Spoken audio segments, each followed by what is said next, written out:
What about the chief? Where he from? The chief, he didn't say. Okay. Today, they say he was busy, so he couldn't get to talk. He just took pictures. Yeah, because had loud music and he was up and down with other people. You might just have to follow back up with him and see. You know what I mean? It might be good because okay, it looked the whole garments, everything about what they was wearing, you know, it still have Israel in it. You know what I mean? Even though, you know, Esau done put the whole brunt of the Catholic Church on them. You know what I mean? Like, you could see, you know, with the stuff they was wearing, it's straight up and down, you know, that's Israel. I mean, even the kind of crochet coverings the woman was wearing, like they crochet the fringes on. I mean, they crochet the fringes on. You know what I mean? The chief garment, you know what I mean, is the you know, that's the traditional, the feathers, fringes, the pieces coming together. That's a Gadite garment or a Native Indian garment. It's classic because it's built coming together. You get me? Like our garment, you know, it's a little bit more fabric, but their one is built layer here, layer there, armband, this, that, the other. You know, it's definitely Israel, but it's for sure the remnant of Israel, because of course Esau done stomp the life out of them. You know what I mean? He done fully stomp the life out of them.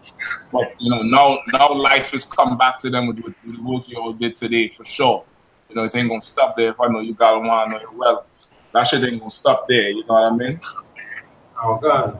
At least that bug out there already. I mean, you're gonna let me know more about it afterwards. We're gonna for sure get down and talk about it more. You know what I mean? But that was a good look. That was a good look for, you know, for what you all did there today for sure. You know what I mean? You'll give yourselves a hand for that. You know what I mean? Coming all the way up and rocking it out for everybody. You'll give yourselves a hand for sure. You know what I mean? So that chief looked like he ready to pass the whole tribe over here, He looked just about holding the, you know, he been holding the fort for a while. You know what I mean? It would only be right for him to say, "All right, young blood, you know, you take over from here." You know what I mean? You take over from me from here. You get me? Oh God! It wouldn't be right for him to say some shit like that. All right. You'll go take over the tribe and just, you know, just give me the roster of sisters that come in 6 months out. You'll go ahead and run the tribe. I'll run everything else. Yeah, man. So what is? We dealing with anything else tonight? Questions? All right. Go ahead. Who's that, Maka? Go ahead, I know it's probably delaying. You're hearing me good, or it's a delay with me also? Okay, cool. All right, cool. I wanted to also get a little clarity on Ecclesiasticus 7, 24. Ecclesiasticus 7 and 24. All right.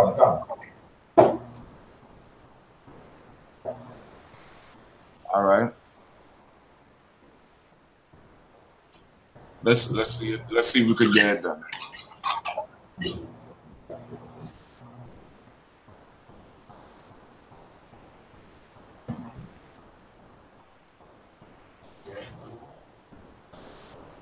Go ahead.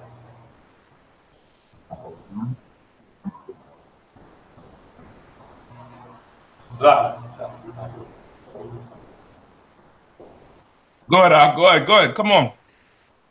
Although the daughters have the care of their bodies, and she not thyself careful towards them.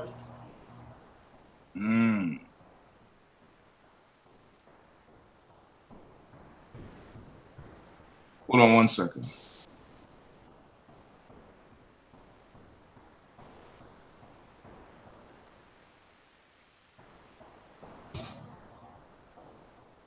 All right, read it again. Daughters. Where you at? You gotta say where you at. Ecclesiasticus 24:7. Ecclesiasticus 24:7. All right, go ahead. As though thy daughters have a care of their bodies, and sheet not thyself cheerful towards them. Okay, so something wrong. Ecclesiasticus 24:7. Hold on, just one. So like I said, Sha. Yeah, Ecclesiasticus in the Apocrypha, Ecclesiasticus 7:24. 7:24. All right, no sweat. All right, done.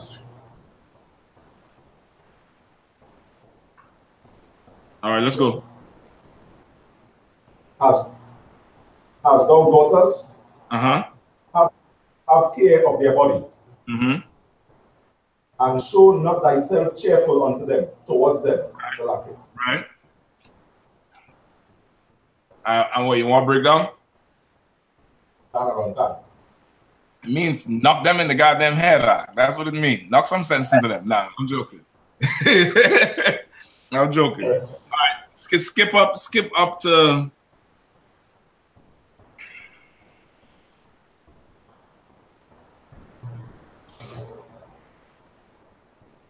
to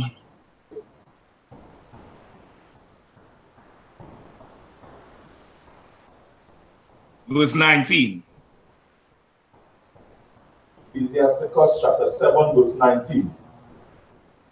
For go not a wise and good woman, for her grace is above gold. Whereas thy servant worketh truly, entreat him not evil. All right. So just so you get the full understanding of it, right? Ecclesiasticus, Wisdom of Solomon, Proverbs, Psalms, all those books are very much, it's like advice. It's like advice a father is giving a son, or an older brother giving a younger brother. Is advice to make you, for life then. It's like saying, if you're buying a pair of shoes, get this type. If you're going to get a car, get that type. If you're going to drink something, drink this. Don't drink that. It's different topics, but it's advice on how to live in that sense. You get me? So now you're saying read from 19 one more time.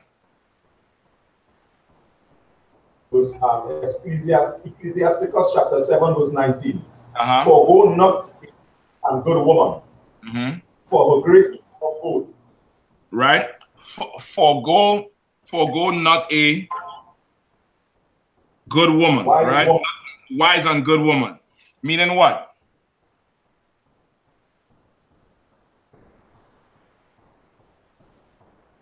What does that mean? Yes, sir. Go ahead. A woman who follows the law? Yes. A wise and good woman. Don't look slightly on her. You get the point? Meaning, don't forego her. You understand? Don't pass over her because, she ain't, twerking on a pole somewhere. You get the point? You have a rib, she's wise and she's good, and she don't, because she ain't that thing on the TV screen you're watching, or that thing somewhere on some, on Instagram, because she ain't Instagram famous. That doesn't mean she's worthless. You get it? You understand? Right? So don't forego her, because her grace is above gold, meaning her character, her discretion, how she carry herself. You can't pay for that type of system. You understand? You can't pay for that type of system, but you could pay for somebody who's selling it behind. You get the point? Is making a distinction between the two. All right, so that's one set of advice. Keep going. Verse 20. A servant will truly entreat him not evil, nor the hireling that bestoweth himself good only for thee. Right? You have a servant, a brother who is in your charge, brother who is in your, in your stead, who you lead and guide and everything like that, and in return he serves you, he works for you. you entreat him kindly. You don't abuse him, which is, again, to show you how Esau deals with us is not the spirit of the Lord at all, even if we were in captivity. You get the point? In addition to that, Captain Kapash, I always like to refer to his tapes because he did, I mean, and these was old school tapes. This is when Kapash probably was Officer 50. You know what I mean? He did some good tapes on the Native Indians from that book, The Black Indians. And the while the Native Indians was at war with the white man, a lot of them men were lost, right? Meaning a lot of them men got killed. So the sisters, the Native Indian sisters, would go to the slave auctions and buy brothers, or brothers who ran away from the plantation. They would take them in. They would take them in and marry those brothers, and those brothers would rise up to be chiefs in the Gadite tribes or men of high esteem. Sometimes the chief, whoever stayed there, once the brothers ran off the plantation, he would bring them in as a servant. That's why some records you would hear, or some historical records would say Native Indians had slaves too. Or some people who like to divide blacks, Hispanics, and Native Indians like to say, well, Native Indians, don't you know Native Indians bought slaves too? Yes, it's true. But they did not do to us what the white man did. You get the point? And if anything, they rescued brothers. You get the point? I'm not saying every single one of them was like that. Just like what? Every single one of our leaders ain't good either. You get the point? It wasn't perfect, but the history is we were taken in and working, serving with them.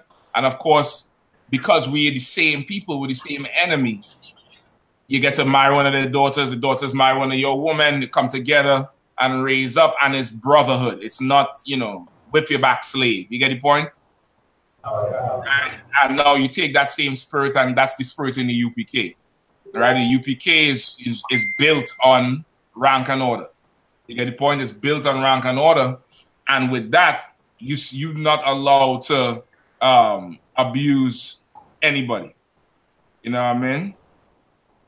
For the Akim who trying to get on the Hangouts, I'm gonna try to send it one more time. All right, I'm gonna try to send it one more time. I don't know what the hell is going on tonight. We had a little jam up with the regular Trinidad account. That's why we're using this one. I don't know if that's the problem with it though. All right, we're gonna try one more time for you all, and let's see if we could get. Bear with me one. All right.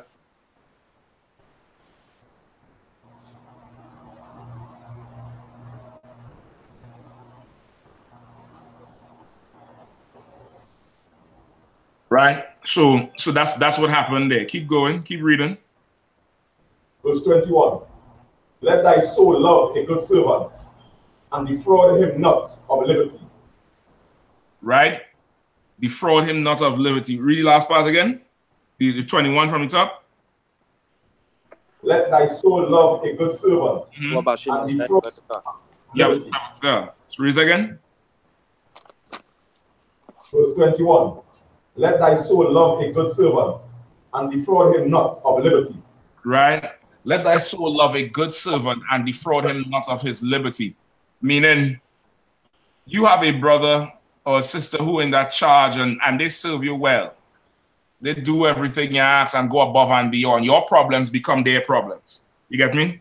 They take your issues as their own.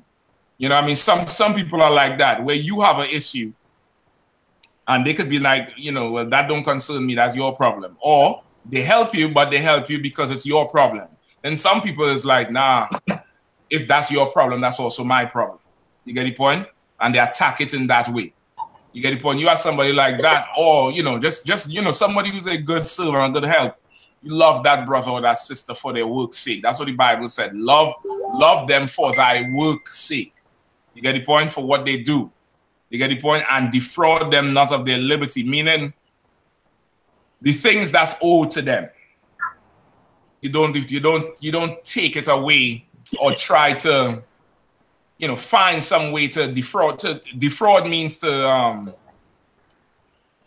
in a way to deceive them, to steal from, or to twist something up, not deal with them fairly. You get the point? Go ahead, you can. You're saying don't be a smart man with people? Yeah, don't be a smart man with people. So like, yeah, I mean, don't you know, don't what's the old word for it? Skullduggery. So like, yes, sir. Yeah, I mean, skullduggery. You know, them old people, they like to say that you have too much tricks. You use skullduggery, right? Don't do that with your people. Go ahead, Shakan. Oh yeah, Trooper Gabar was trying to get into, cause he was going through a little problem with the internet. Yeah. I just resent it to him again. Okay. I don't know what the situation is. You know what I mean? Dialing him up again too. Hopefully he's able to get on. Right? So don't do that to them because they're your servant. You get the point?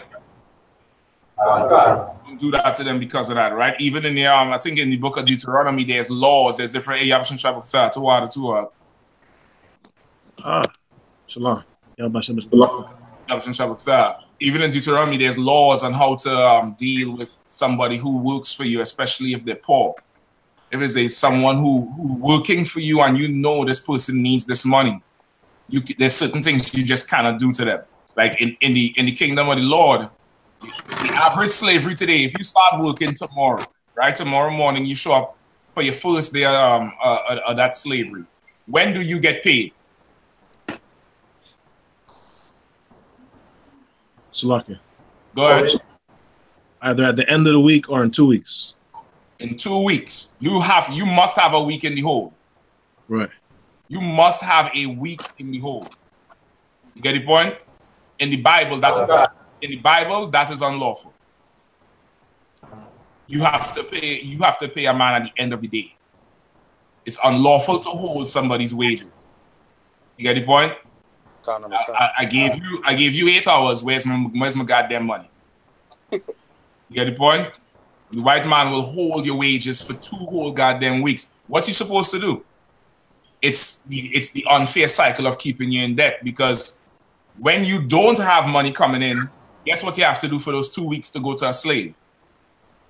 You gotta borrow, you gotta max out credit cards, and if you're really pressed, you're gonna do some illegal shit. You understand? And then when you get the money from the slavery, what you got to do? Pay it back, or duck everybody you borrowed from. And now you are enemies. You get the point? That's the righteous thing. So is he giving you?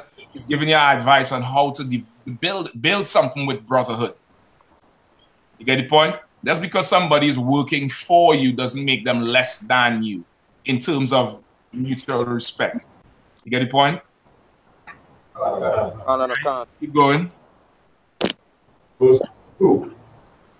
As thou cattle, have an eye to them, and if they be for thy profit, keep them with thee. Right? Has thou what?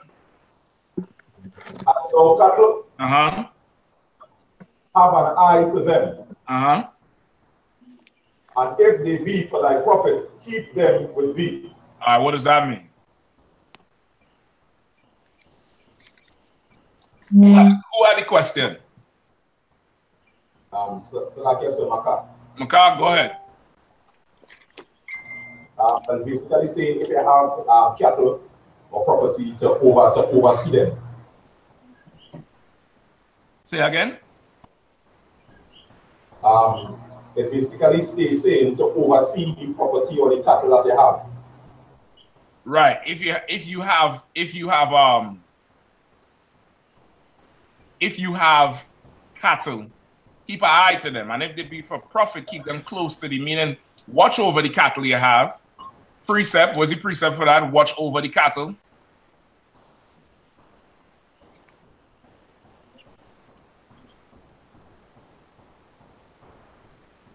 Proverbs 12 and 10.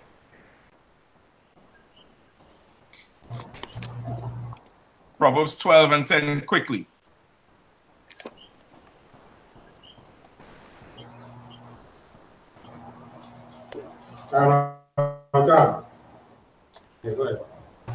Chapter 12, verse 10. A righteous man regarded the life of his beast, But the tender mercies of the wicked are cruel. You understand? If you're a righteous brother, you are going to regard the life of the animals in your care. Not because it's a dog, you get to kick the dog every time you see it. You get the point? You all know what I'm talking about. Everybody was 14 at one time, just passing. The dog chained up, it can't run. You just kicking the dog because, you know, you just passing, kick that dog. Yeah, I mean, you scared the dog or whatever. You get the point? I grew up, my sister loved cats. I was at war with them damn felines every single day, brother. Every single day, brother. I seen cats. Cats don't die. I'm trying to tell you, them bitches don't die. So like, don't ask me how I know. I know they got about 9 lives. So like, right? I was righteous. So like, no better now. I know better now. All right? Right? You're gonna have a regard for your beast. So it's like that. Keep a watch over them. No, but if these cattle be for profit, keep them close to you. Because why? You don't want nothing to go wrong at the last time to cost you anything. You get me? Got one come. So it's giving you that level of wisdom. All right? All right, now give me the verse you want. Verse 24. As thou daughters have a care of their body, and show not that. All right. As thou daughters have has thou, no, where is this? It's daughters or children? Daughters, 24. 24, right? No, read 23. Don't skip that one too. Do you understand 23? So like, where are you guys, sir? We at Ecclesiasticus chapter 7 and 23. So hey, look the Tobago on your hand, hey?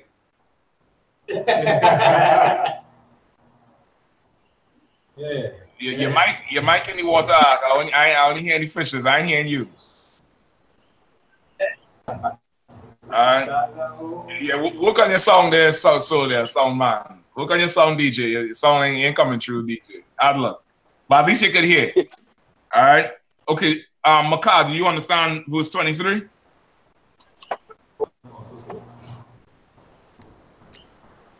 I'm not hearing you. Yes, sir. Like explanation, sir. All right, read verse 23.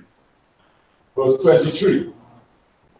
As thou children, instruct them, and bow down their neck from their youth. All right. Has thou children, instruct them, and bow down their neck from their youth. What does that mean? Salakia, sir. Let me give my car a shot for Shakan. I'm going to come to you.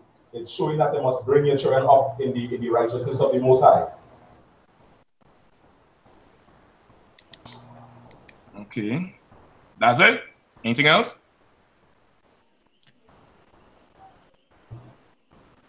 Yes.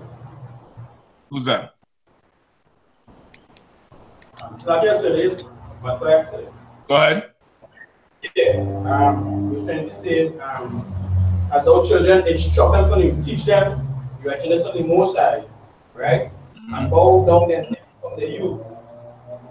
Meaning, from small, teach them how to teach them. That's all we're done, nutshell. All right. Shakan? From when they as a child, I was gonna say from when they as a child, make sure you watch over them in everything they do. Everything.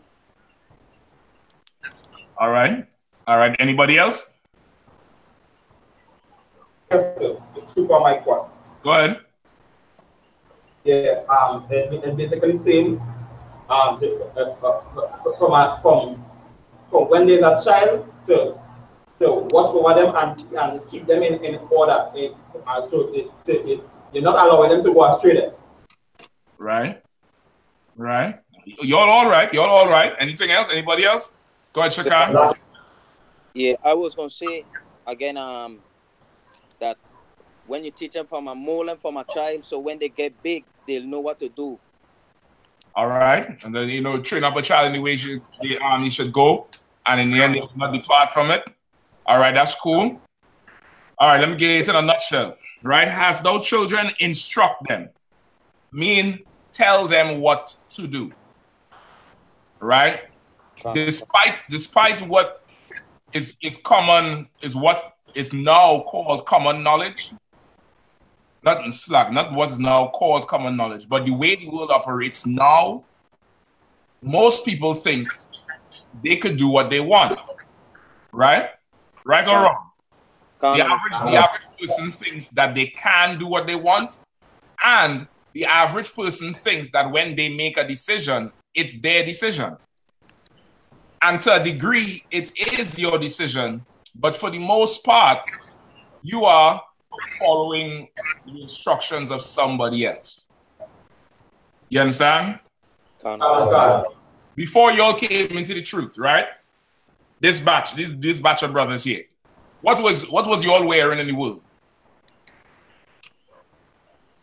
Okay, I mean, Salakia, sir. Uh-huh.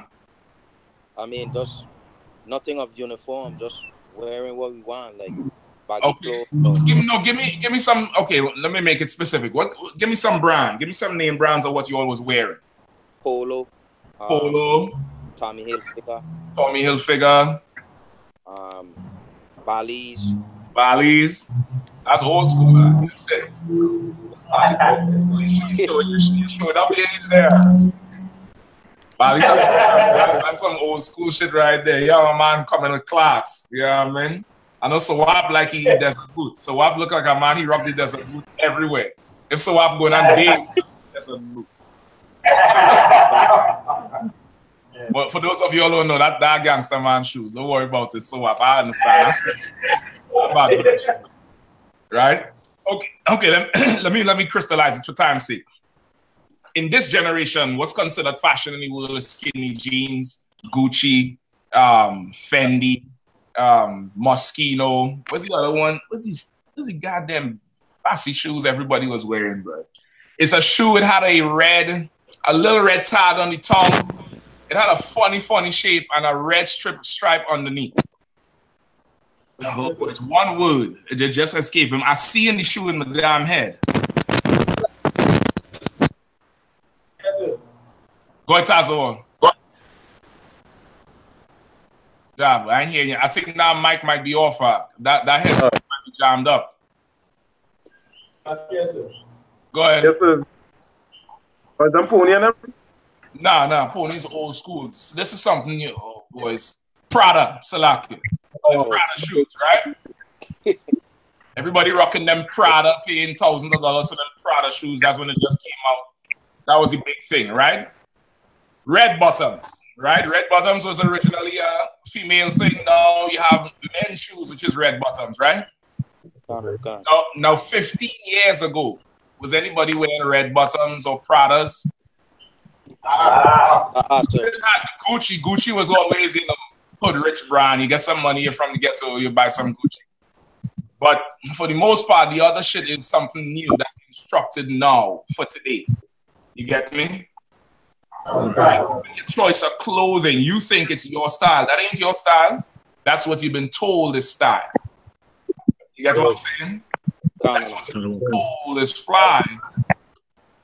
Now, if you were to make your own clothes, you would really come up with some fly shit, which at one time, us as a people, we used to make our own clothes, right? And sew up some suits and, denim suit, denim jacket, you know what I mean? Before the white man done stole it all. We used to make some fly shit, straight up and down. But everything, before the truth, your choice of a woman wasn't even your choice. That's what you thought you should like. You get the point?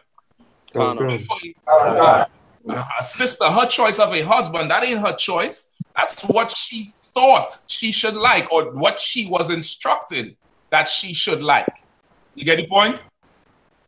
So now everything is some sort of instruction. Now, if you have children and you not instructing them, somebody else is. You get the point?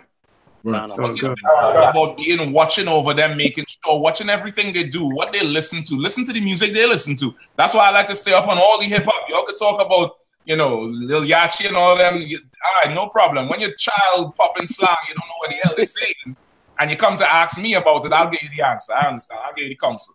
But I stays up on everything. Everything. I'm watching all the cartoons, no matter how simple they is. I'm checking the shit to see for the Batman-ness, for the damn gayness, the gay themes in it, which is what they're pushing on kids right now. So if you have children, you want to instruct them, which means tell them what to do. Tell them what to say. Tell them what to wear. Tell them how to think. Tell them what to eat. Tell them where to go. Tell them where not to go. Tell them how they should be thinking. You want to do a lot of instructing. Now, that doesn't mean yelling and, you know, screaming at them and belittling them. It means just like the book of Ecclesiasticus was telling you, if you have cattle, what to do. If you have a sister who is wise and good, don't forego her. Just like if you have, what's the other thing they brought up? If you have a servant who's serving you well, what to do. That's instructions. So now, just like you just get some instructions in the verses above, if you have children, you want to instruct them. Instruct them how to bathe themselves. Instruct them how to take care of themselves. You understand? You meet some straight up grown women who don't even know how to take care of themselves. You get the point? And now you had to go raise her all the way over again. And the same thing with brothers. You come into the truth, you realize how much off shit you was doing your whole life. You get the point? It's instructing. If you have those children, instruct them. Never get tired of telling them what to do. They need to know what to do, because if you're not telling them what to do, the TV telling them what to do, the radio telling them what to do, the cartoons, the commercials, the internet, Facebook telling them what to do. And if they don't have none of that, guess what? They in school for 8 hours with more than likely 80% some heathen teacher and some kids whose parents ain't around to instruct them either. So they'll get it instructed from whoever is the heathen teacher or whoever is the strongest in the class, aka the class bully. Whoever have the most influence in the class is going to influence your child. And all of a sudden, your child coming home saying something, and you're like, what you say there? Wait, who you hear saying that?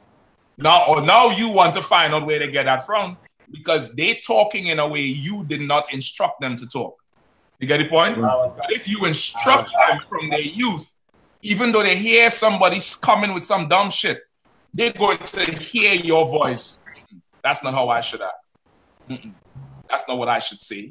That's not what I should do. I ain't doing that. You understand? It's protecting your children. Not protecting, that's the wrong word. It's equipping your children with what it takes to fight against peer pressure. You understand? Go ahead. Could you use the word as like indoctrinating the children into what you want them? Okay, that's a little too, scholastic. You're right. It is indoctrinating them, but you want to have your mind in the right spirit of it. Because, of course, to indoctrinate someone means to sit and teach, right? Sometimes they need to whoop their ass out. You get the point? That there ain't no doctrine at the end of this belt. There ain't no doctrine at the end of this belt. At the end of this belt is tears and sorrow and then obedience. Get me? That's not doctrine. So okay, I'm saying you want to give them what they need so they can fight in the world. And when I say fight, fight spiritually, because peer pressure is a spirit. It's whoever has the strongest spirit is going to rule. Now, because the world is run by the white man, his strength is in numbers. So now peer pressure comes in numbers. Peer pressure comes in, you wearing that? Everybody laugh at you. Or you're a little kid, you can't do this, you can't smoke. Or you're a little child, man, I'm grown. I could smoke. Yeah, I could smoke. And they pass it to you and you looking at it like, man, I don't know if I put this to my mom, my father will kick my ass. But I ain't looking bad in front of these niggas here. You understand? But if a child who's instructed might just flick it back at them and say, go kill yourself. The only faggots puts a long thing in their mouth and suck on it. You understand?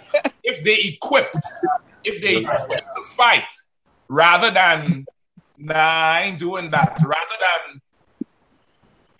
than passive resistance, they are going to fight, which is the spirit of it. Sir. The spirit of it is to fight. The world teaches you of the gray area. You understand? You ever hear people say that? The world's doctrine is it's not black or white. There's a gray area, right? Brother, and the truth is black or white. There's no goddamn gray area. What are you talking about? It's black or white. Are you going to smoke? Hell no, I ain't going to smoke. What? Do I look like a homosexual? I'm going to put something in my mouth after it was in your mouth and suck on it? No, you get like that, they might start, oh shit, I ain't no faggot. Yeah, man, smoking's stupid anyway. And all of a sudden, your spirit starts to rule. You get the point? But that only comes from instructing them, and talking to them. A ton of talking to your kids when it's young, it'll prevent a ton of the extra shit when they get a little older. You understand? You talk to them enough when they're young and discipline them very, very young. After a while, I'm talking about even at 5, 6 years old, you might even have to pull the belt out no more. You get the point?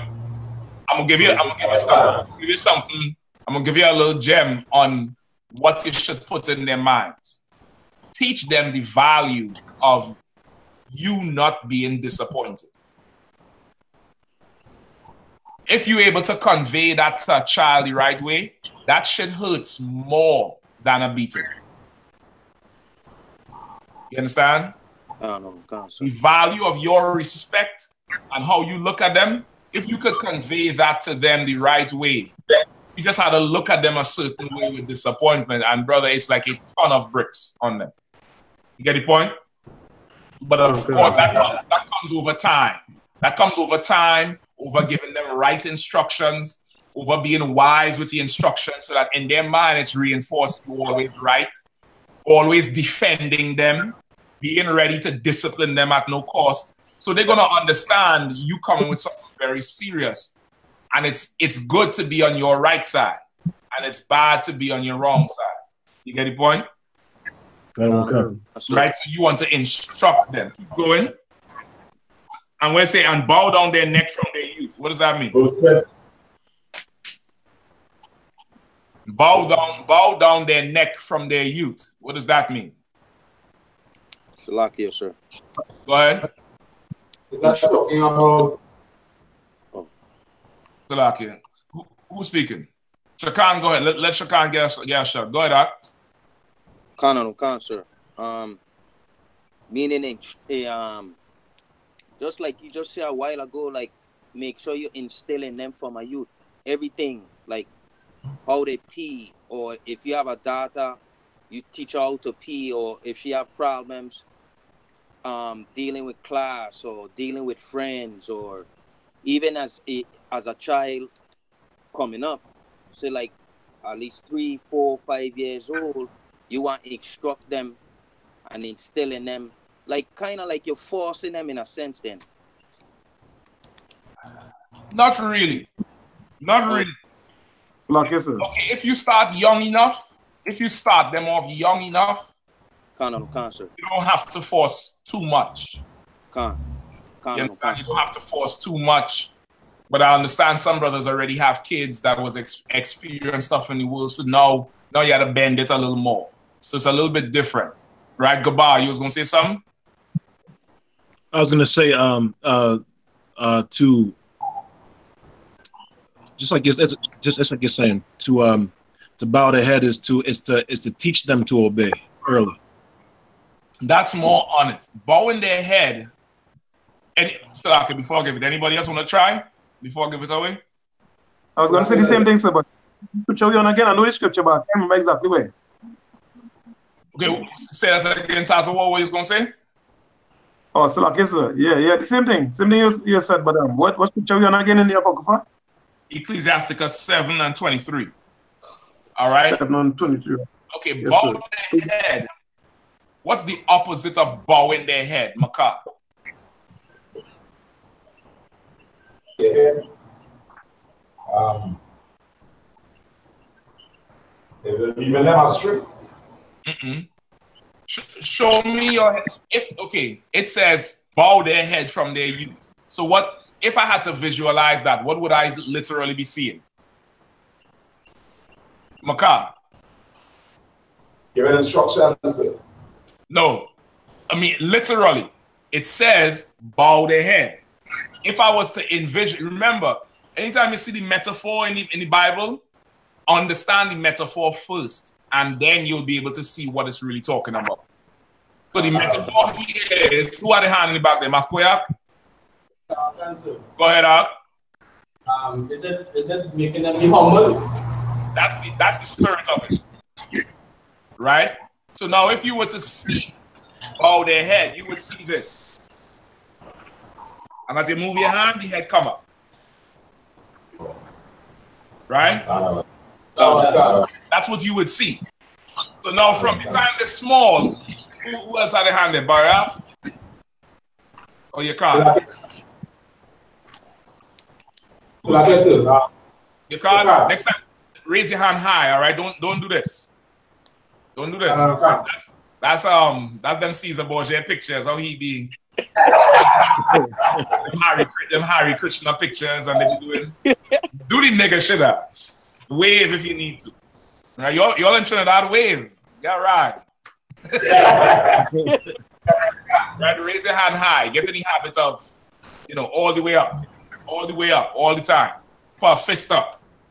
You understand? Some brothers put their hand up. Captain Akkad, he from young, he had a fist up like, nigga, answer me or else. You know what I mean? Put your hands up, right? So now, Slacky, what you going to say? Is it in reference to bowing head? Is it talking about pride? About controlling pride, the being prideful of being proud? It's pride, but pride comes later. Pride comes later, right? This is what it is. Bow their head from their youth. You would be doing this. When you move your hand, the head comes. It's a reaction that this hand means bow your head. This hand is the authority. You get the point? You bow in their head. No, can't. After a while, they will know the conditions in which they should bow their head. You get the point? Right. Bowing their head symbolizes humility, being humble. There's some things in life you should be humble for, and there are other things in life you should not humble yourself to. You get the point? Can't. Understand? If you're a brother, you should never humble yourself to a woman. Never. No circumstances. You get the point? You are her head. She should humble herself to you. You understand? That's where it comes from. She should humble herself to you. No. Because of the Christian church, a ton of our households don't have a father. A father is the one who lay in the law in the house. He bowing everybody's head. She did not grow up with this. So when you tell her what to do, who the hell are you? You ain't my daddy. I don't have to listen to you. Yeah, because you wouldn't listen to your father anyway. But now if she has this, after a while, it's yes, daddy, yes, sir, no, sir. All right, come here, daughter. Come let me talk to you. You're of age now where you're ready to marry, and I think this brother here would be ideal for you. I don't know. You sure? Just hear me out. Give him a shot. You know what I mean? Talk to him. See if you like him. All right, I'll do it. If you said so, I'll do it. No, you don't have to do this no more. Now she's grown up under your leadership, under your guidance and your protection and your authority. That carries weight. So your words mean something. And now, of course, you go talk to the brother, find out that's the one. And now you say, listen, this is my daughter. You take her and you take over from me here, brother. You got it now. And guess what she will do to him? So like yes, sir. Okay. She will bow her head to him. You get the point? Oh, God. Brothers, you're raising up a young son. There's some things, brother, you had to keep that boy head up for. You understand? There's some things, most things you got to do it. Because as soon as he leaves your presence, this earth tells him how much he is shit. You get the point? Can't. Man ain't shit. Deadbeat dad. You never hear about deadbeat mom. You get the point? If I don't take care of the child, I'm a deadbeat dad, but she could go have an abortion and still be mother the goddamn year. She could be fucking Oprah, excuse my language. You get the point? Can't. So now for a brother, you're going to teach him authority when it comes to yourself and to the laws of the Lord.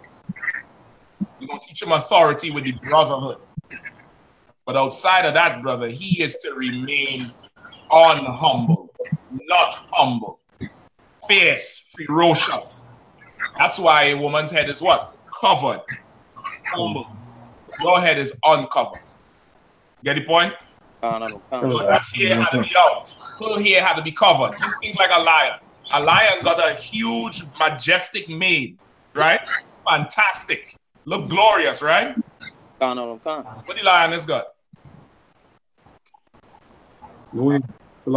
That's it. That tail. That's all he needs. I mean it like that. They give him a point. It's showing you the difference in how it's supposed to be. You understand? Now, you take that and you combine it with, as thou a good woman, don't forgo her wisdom and everything. You're going to have a righteous kingdom instead of this twisted place. You understand? It's teaching the roles, teaching everything young. And that's how we're going to go. Kids nowadays, kids think every color is good, right? The children in the UPK, no, pink is for girls and pink is not for boys. You get the point? But children outside the truth, you know, you could wear pink, it's a color. Get the point? You could wear that if you want to. You could, yeah, you could be, you know, you could be a policeman if you're a woman. Shouldn't be a police at all, but I'm just giving you the context of it. You get the point? But now you teach them, you instruct them, bow their head down, teach them what to be humble for things. It's teaching them to respect authority, but not every authority. Get the point? Some authority does not need to be respected. If this was implemented, there would be zero child molestation. You understand? But you grew up in a church that beat you over your goddamn head every time. You see that violent streak your parents or everybody parents have. You know, you see all the memes they post on Facebook where they say, you know, they put 4 pictures up. What did you get beat with? They had the slippers, the hanger, a rock, and something else. And then people comment, yeah, whatever was close enough. Brother, that's a violent nature that comes from the church. And you're going to grow up punks like that. You get the point? So now when somebody who is, you're going to listen to me, listen to your elders, blah, blah, blah, blah, blah, blah, blah, blah, blah. And you ain't really instruct them and equip them the right way.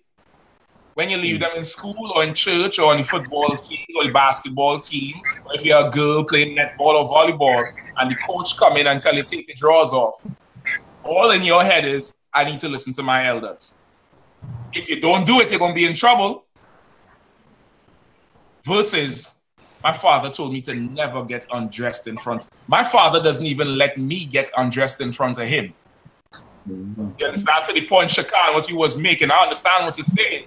But for those of you all who with kids, brother, you don't never let your kids be naked in front of you or you naked in front of kids.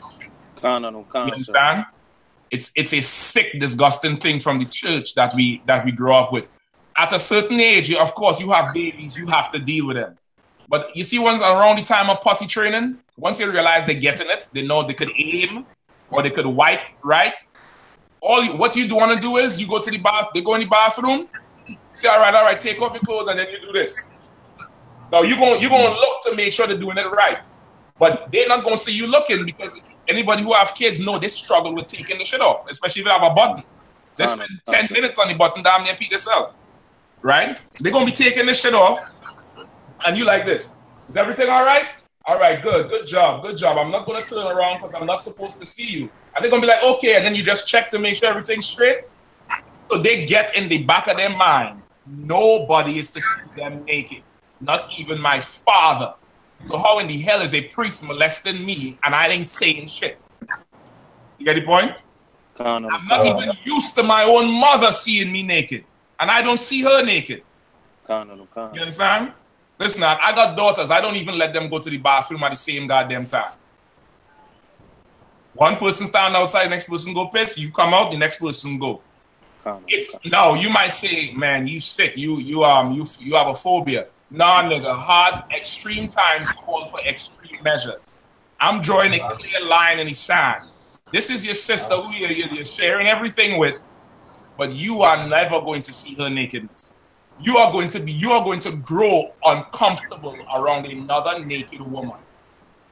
You get the point? And when you get of age, I'm going to have to talk to you about when you're going to have a husband. You understand? So there's ways to do it, but no, we're just going to have to unlearn everything we learn and, you know, get counsel, and then now you put that on your kids. You get the point? One last thing, one rule I always use: never let your children grow up how you grew up. You understand? That's a good guideline. Now, some things you learn growing up is gold. But for the most part, brother, before the truth, you know how horrible you was. I know how horrible I was. You get the point? I'm not, the level of, the line of discipline is not what I grew up with. Get the point? It's a new line of discipline. I call and get counsel. It's lucky. So what should I do in this time? You come home and say this. You come home and say that. What should I do here? How should I handle that? You get the point? It's a whole new train of thought. You get the point? And you're going to raise them up right. Now give me verse 24. Verse 24. As thou daughters have care of their body. Right? So the last verse was for children. Now there's a separate verse for if you have females, if you have daughters. You get the point? Because of course, raising a daughter is way more difficult than raising a son. You get the point? You're raising a son to be damn near a conqueror. You're raising him to obey authority so that one day he can have authority. You get the point? That's how you raise a son. You raise him to, yes, sir, Khan, I got it. Khan, yes, sir, I got it. I'm going to handle that. So when he becomes of age, he could now sit in the seat of authority and have authority over others. You get the point? A woman, you raise her to obey authority so that she can obey authority on her own. You get the point? Meaning, you have a daughter, you want to, no, don't do that. Stop. Sit down. Stop the crying. You have nothing to cry about. Stop it. You're going to have to do that until she's at the point where you don't have to do that no more. Until at the point where you could deliver her to a brother and say, this is your woman. Take care of her. This is my daughter now. And she is going to, with the wisdom of growing up with you, she's going to fall right in place with that brother. You get the point? It's a different role. So now it's saying, has thou daughters? Read it again. As thou daughters have a care of their body. Have a care of their body. Very important. Because a woman's value, it's something that's lost today. But a woman's value is her body. You get the point? I want to say her value. Remember in Israel, the prize in Israel is a young virgin. You get the point? Salaki, let me say that again. A virgin who is not man, who's never known a man. That's a prize in Israel. You get the point? Now with that, other things is included. But brother, you have a woman who's never known a man and she's young. You know, that father calling, you know, a dowry for that act. Remember how long Jacob worked for Rachel? Yeah. How much? 7 years. Nope. Come on. 14 years. 14 years he became this man's servant. He originally became his servant for 7 years. Rachel was bad. That's a lie. Eyes have not seen. That's a lie. He saw Rachel drawing water at the well. He's like, this sister here is, you know, she could pull water up. She humble and she bad. I'll work for 7 years. The father came in and said, whoop, it's our family tradition that the oldest daughter gets married first. You can have Leah. You know, she's better than Rachel. He said, listen, I came here for Rachel. I'll have Leah right now, but in 7 years, that tail is mine. And Laban had to, you know, that's how he ended up marrying 2 sisters. You get the point? Work for it because it's a certain amount of value in that. You get the point? Now, thanks to Christ and the truth, your second shot, any sister in the world, no matter what you did in the past, the minute you come into this truth and change, you are a brand new woman. You are a brand new woman and you have known no man before. You get the point? That's why you get your name changed. You get the point? If your name was, you know, Jane Doe in the world, you come in here and get one of these bad Hebrew Israelite sister names. And that name means you have never known no man. You get the point? You're a brand new woman all again. You're 16 years old. You get to be giddy and feminine and just, you know, less of a man again. And you get to marry again, marry for the first time. But now you get to do over the mistakes before without having, oh man, I ain't pure, I ain't this. No, you come in here under your Habashai, you start all the way over. So it's giving you the importance of it. As thou daughters, have a care over their bodies. Watch what they're wearing. Don't let them get comfortable, you know, walking around in the shorts just below the ass cheek at 4 years old. Get the point? You have people dressing up the daughters in a bra top. Little child ain't even got no damn breast. What the fuck is you putting a bra top on the child for? Clothes, proper clothes. Teaching them that. You understand? Just that sort of instruction. Somebody come to say, hey, take this off. Nah, you're going to see my body. I can't have that. No, I'm not doing it. You get the point? You have a care over their body. You have a care over what they wear, how they wear it. Them hairstyles them little girls be wearing. Some of them is grown woman hairstyles. Yeah, go back to the braids and the beads, man. Fill the hair up with beads. Let them look like them Serena Williams sisters. You could hear them coming from a mile away because the beads clacking. Make them be children. You get the point? Don't go, you know, no, there ain't no sin in pressing out the hair, but don't make them look like a young adult, like what the white man does. The white man take Beyonce at 15 and put her in booty shorts on the screen to shake her ass, bootylicious, for everybody, and then have a show called To Catch a Predator. Nigga, you waving the shit in front of my face and telling me she of age. You get the point? Now I ain't saying them predators ain't have a problem. They do have a problem. But I'm trying to get to you how this world operates. You understand? All them Disney children. You have was the one who overdosed the other day? The little girl from Colombia. Is Colombia or Peru she from?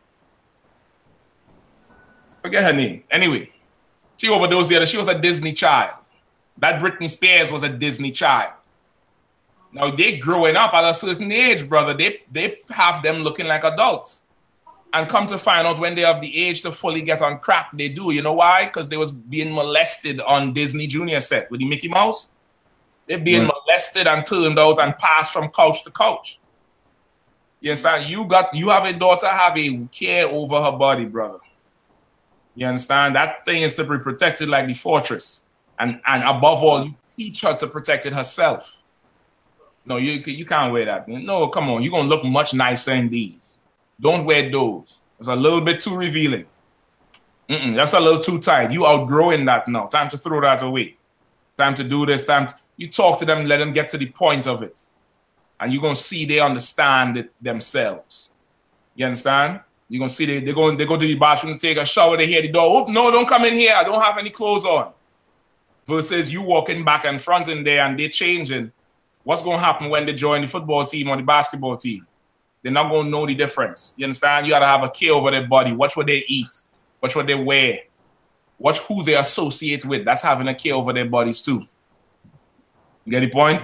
Who you leave them unsupervised with versus who you watch over them with. You get the point? Sir. I make it a mission. Every first day of school, I go to the school in the full UPK gear with the shades on.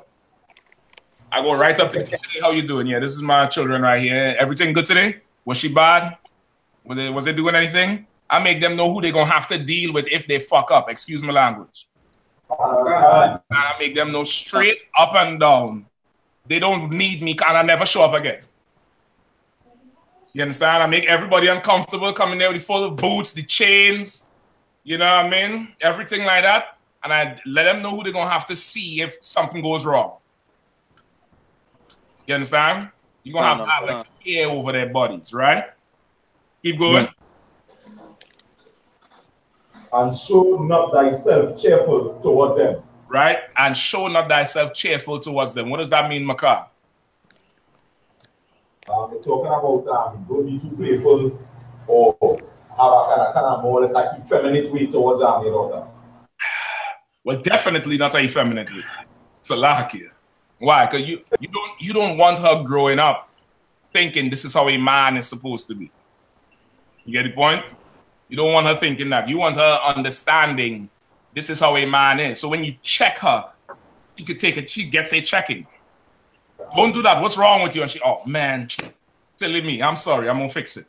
You understand? You want to check her that type of right way. But more so, don't select it. Demi Lovato. To what the sister Miriam she put Demi Lovato. That's a girl who just overdosed here, and there's plenty more of them. Plenty more of them. When them Disney kids get old, you realize, you know, as soon as the Disney contract is up, they just go be a damn crackhead. And it makes you understand what's going on in that damn whole network. I don't know, but something going on. But showing yourself not cheerful towards them, right? How many of you all done seen? Who had the hand up? Who's that? Your card? So what? Your card. Your card. Go ahead. Is it a sense of you're trying not being your friend or friendly with your friend? That's the simplest way I could put it. So what? You had a, even though you instruct them and you talk to them a certain way, you have to make the clear line that I'm not your friend, I'm your father. I'm not your mother. I'm not your friend, I'm your mother. You get the point? I ain't your homie. We ain't friends. Right? The trend today is, you know, children growing up calling their parents by the first name. Nah. Daddy or sir. What the hell is wrong with you? Daddy or sir. And that's it. Get the point? I'm not your friend. Meaning what? Not every goddamn time you see me is going to be a nice time. Right. When I say time to stop, it's time to stop. We'll do it again. You have time to play tomorrow. Come on. Let's go. Say goodbye. Go on, give them a hug. Say goodbye. You could teach them how to take certain things because this world teaches them to react a whole different way. You get the point? This world teaches them to react a whole different way. You ever see some man get on his knees and propose and women just start crying? For what? What are they crying for? You're already having sex with him, your legs on the both top walls of the bedroom, and you're blowing the whole skin off your rod. What is he crying for still? For a ring? For a piece of iron that you don't even know if the shit worth 10,000? You can't look at that and know if it's real or not. But as soon as he get on one knee and he, oh my gosh, oh my, no, what the fuck is that? Where's that? That's a learn. That's, you know, years of TV. It's years of TV and, you know, the music playing and hair blowing in the wind. And it's a learned behavior. You understand what I'm saying? So you could now teach them how to react. So saying now, don't be too joyful towards them, cheerful. There's going to come a time when you're going to have to get serious and turn the shit off.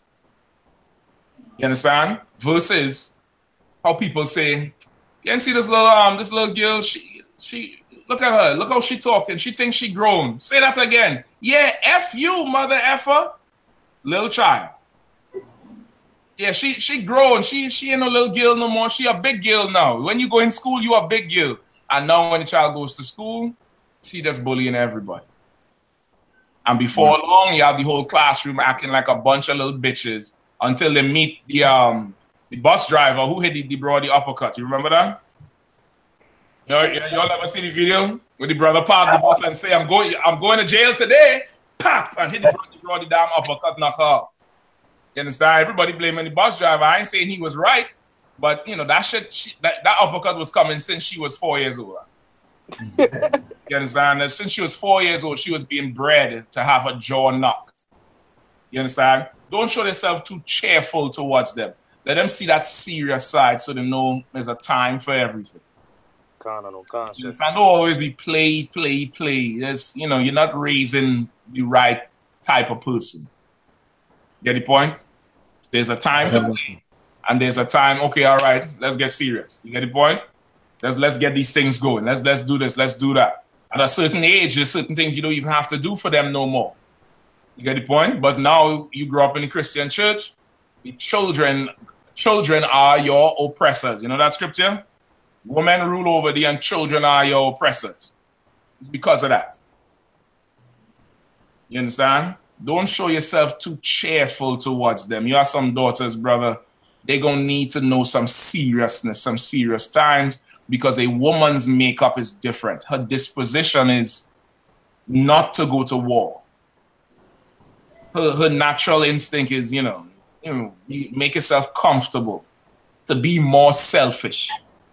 You understand? And you could train that out of her. You could temper that. There's a time to be selfish. There's a time to be comfortable. Now is not that time. You understand? Rather than they reach 25 and going in, getting into their first serious relationship after they sit on everything hard for the last 10 years. And then the first time the nigga check them, she cry her eyes out and then say, this ain't working. This is, how many of you heard this? This is not what a marriage is. That's not how a relationship's supposed to be. Why you leave him? Well, I wasn't happy. Happy? Bitch, what the fuck happy had to do with shit? You ain't happy at that job, but you answer the phone. Hello, Finkelstein and Sons, how are you doing today? Yes and no, he's not in today, sir. You get happy for a check? Happy ain't got nothing to do with it, and it's training her. You get the point? Now understand this. This is not abusing them. This is not barking at them all the time. You get the point? But this way, you raise a woman up to be a brave woman, meaning heavy. She's not shallow. She's not weak. You understand what I'm saying? Right? Read the next verse real quick. That pertains to it as well. Verse 25. Marry thy daughter, and so shall thou have performed their matter. Right? The other brothers, Tazo, Shakan, and Amma, if you all could just put your phones on mute. I think it might be just Tazo War. Just put your phone on mute until you're ready to ask a question, all right? Come on. All right, no sweat. Go ahead, say it again, Maka. Verse 25. Marry thy daughter, and so shall have performed a weightier matter.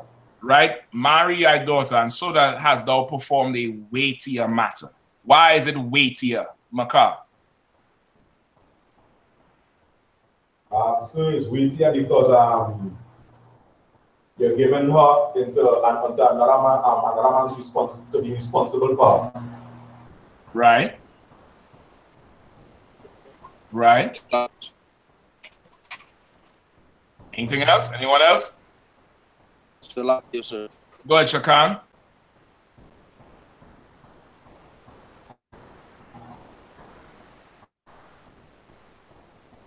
Shakan, go ahead, whoever was there.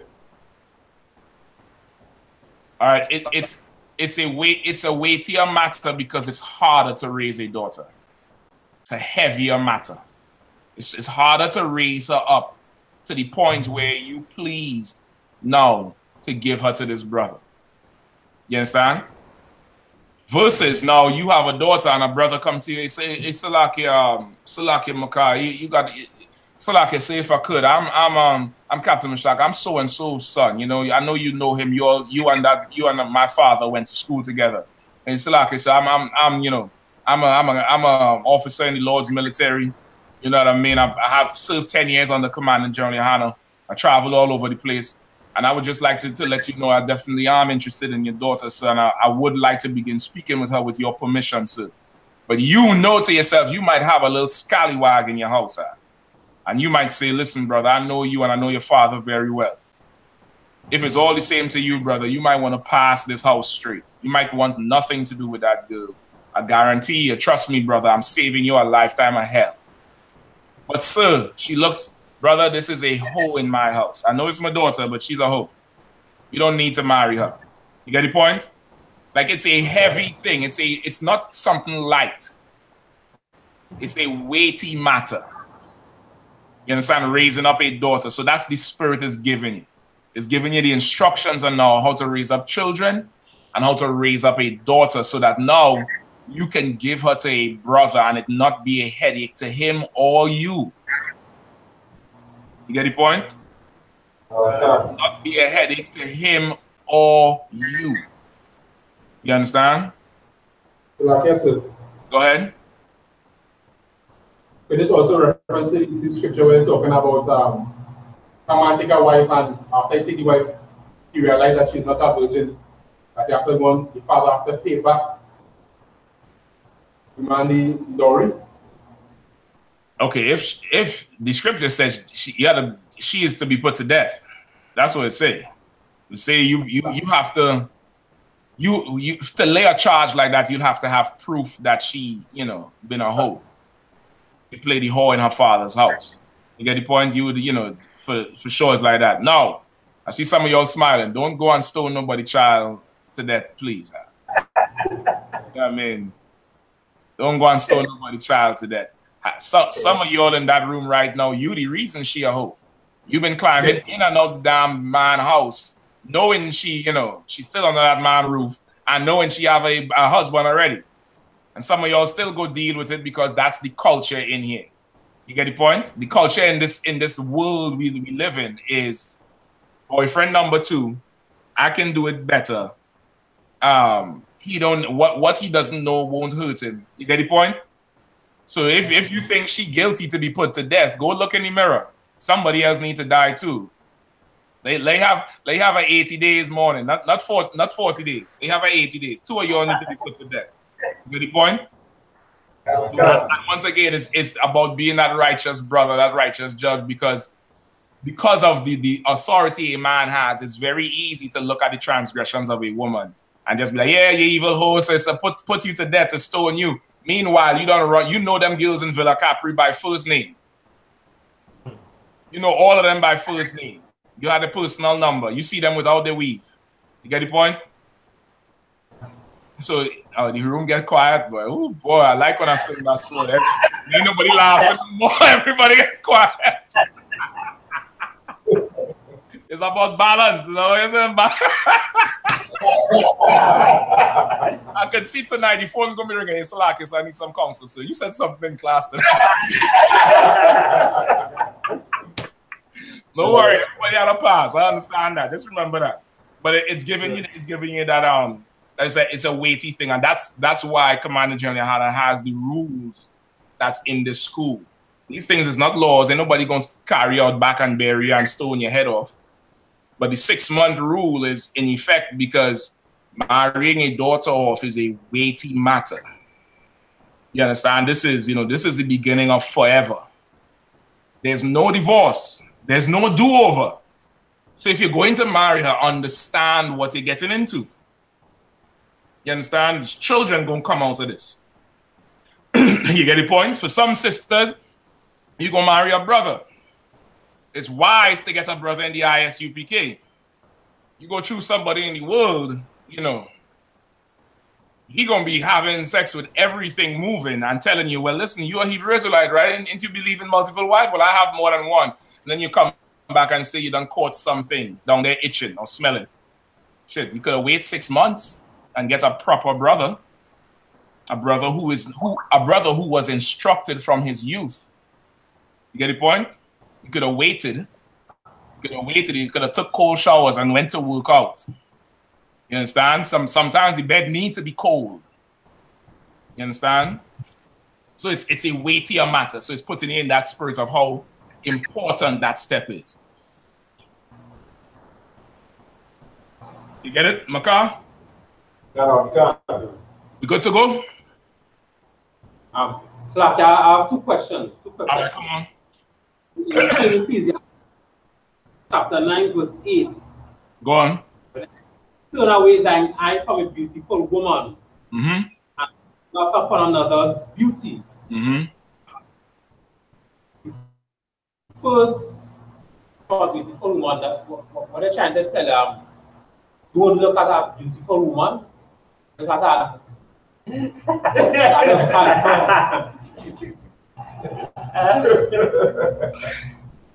I get you. Listen, I asked the same question too. That's why I laugh at.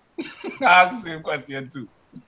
Listen, if we couldn't look at no bad bros, there would be no kids. The reason some of you don't have kids is because Eve was just so bad. He was like, nah, shit, this shit can't go down. My car on the phone with your card is like, listen, I can't come drink tonight, but I have something to deal with. What's going on, huh? Nah, I have something to deal with. Don't worry, I'll talk to you tomorrow. And my car's like, bad, but I'm coming this beard out. Ready? You get the point? It's, you know, that's the Lord is the 12 tribes are, the sisters in here is bad. So it's not saying, you know, you see us a bad sister, you can't look in the face. It's different. It's not that. You know what I mean? It's not that again. Remember the spirit of everything. If anything, she should be the one that's nervous around you. You supposed to be to look her in her face. You get the point? But it's a different situation. Read it one more time. Ecclesiastes chapter 9, verse 8. Turn away thine eye from a beautiful woman and look not upon another's beauty. All right, let's skip up. All right, you're asking some question. You have to skip up a little bit to get the spirit of the whole thing. Start at verse 1. Ecclesiastes chapter 9, verse 1. Be not jealous over the wife of thy bosom, and teach her not an evil lesson against thyself. What does that mean?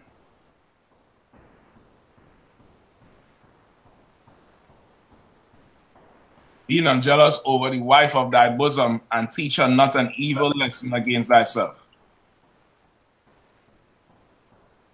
What he's trying to say is, what if she tells you something, don't be jealous over, like, don't humble yourself for what she tells you. You want it? You definitely want it. That's damn near close. That's damn near it. Anybody else?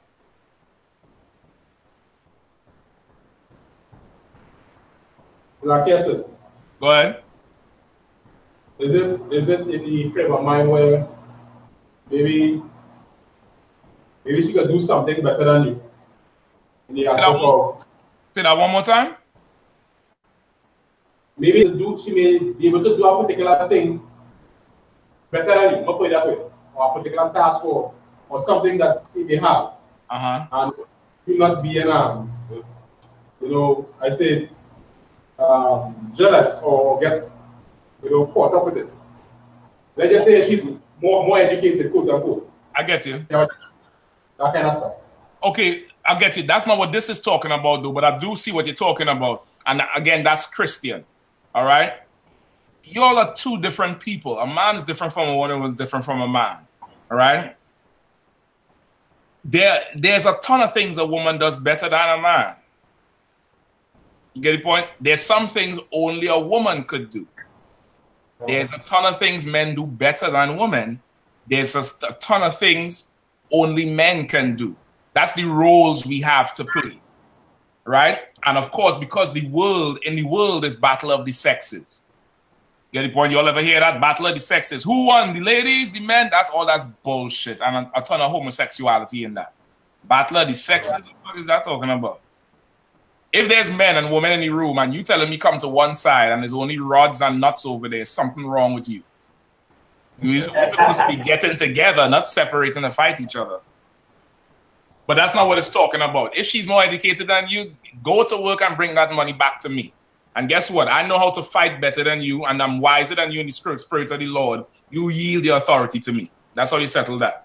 This here is talking about, in the world, how do brothers react to women? She starts throwing a tantrum. She starts throwing a fuss.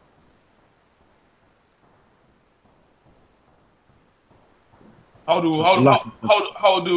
brothers react? Go ahead, Gabar. They tend to try to get her to stop by becoming soft. They get her to stop by becoming soft. Right? In the words of General Hyman, they get vaginified. Right? They turn into a whole vagina right in front of your face. Because she says, God damn it, Shah, if you go out with them crazy niggas one more time, I'm leaving you. And then, well, not Shah. No, Shah ain't gonna do this. But some Christian in the world gonna be like, oh, well, all right, okay. Take off. Yeah, I mean. Shalom, sir. Shalom, Officer Galawan. Yes, sir, I can't come today. I'm coming down with some.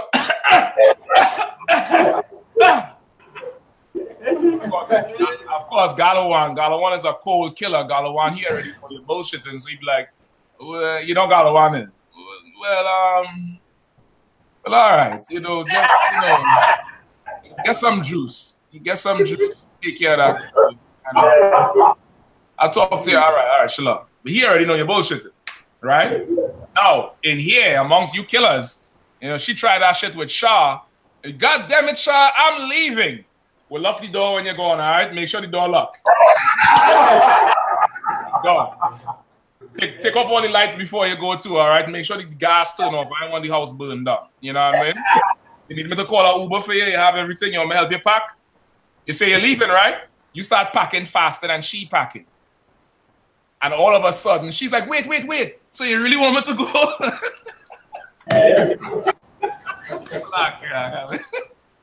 Flashbacks. No, well, you say you want to go.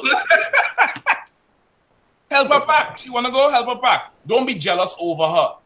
Don't envy her don't want her so much that now all she had to do is dangle a carrot in front of your face and, all right, I ain't going out tonight. Oh, okay. Now, let me tell you something about sisters. I know there are some sisters in the room. Don't worry, sis. We still love you. We still love you. I have much love for you. Women master the art of the tears, brother. Don't believe them tears, brother. Don't believe all that crying. And brother, just, all right. All right, baby. Come here. All right. No problem. No, guys. No problem. But the minute she could threaten you and cause you to switch, you have become jealous over her. And now you're scared to lose her. So then your whole life is trimmed and cut in a shape to fit her, when she's supposed to be trimming and cutting to fit you. You get the point? Trimming and cutting to fit you. You had to disappear for 2 weeks. In them 2 weeks, brother, she finding a new recipe, putting aside money to buy your favorite scotch, running up all them big hills in Clifton Hill, gain, fit and gain her stamina up, because when you come back from them 2 weeks, she gonna put everything on you. You're liable to make another child. You get the point? Like, that's a woman who is in the right mind for a man. Not, if you go, I'm leaving you. You're not cult, you this, that, blah. No. All right, no problem. I ain't not cult, right? All right, go ahead, leave. No problem. Ain't no sweat. Go ahead. You need some help? You may help you carry them back downstairs? All right, go ahead. Now, if you go out that door, you can't come back, right? You hit them with that, brother. You're going to come back home. The suitcase is still by the door and she on the couch. You come in. You still here? Let me talk. Talk about what? I'm tired. Huh? Yeah. Don't be jealous over her. Don't give her your power. That's what it's talking about. Keep going. And when it say teach her another evil lesson against yourself, it's saying if she does that and then you straighten up, and then all right, baby, okay. I ain't gonna go there no more. Here, I'm gonna throw away my shield. Don't worry. I'm gonna shave my face. That's a big struggle. I'm gonna shave my face. I'm gonna get rid of this here. I'm gonna get a little faggot mohawk and shave my face clean. You get the point? Salaki. Not the faggot mohawk, Salaki. I know some brothers like the mohawk. Ain't no sweat, it's not unlawful. But the faggots wear it, so I ain't wearing it. Right? But if you do that, she knows what she must do every single time she wants you to do what she wants. when brother, your rib have to be in a position, a place in her mind where I'm happy he's here with me right now. And I better, you know, I better make sure and learn him, learn what he likes, learn what he doesn't like, learn when he need a massage, them shoulders rubbed, learn when he need a good drink, learn when he just needs some silence, because when he's not here, there's no, you know, there's no holding him back. She must understand that when you come and sit on that couch or lay in that bed or you're there for a few days, brother, you are not controlled by her. And because of that, she better value the time you decide to spend with her.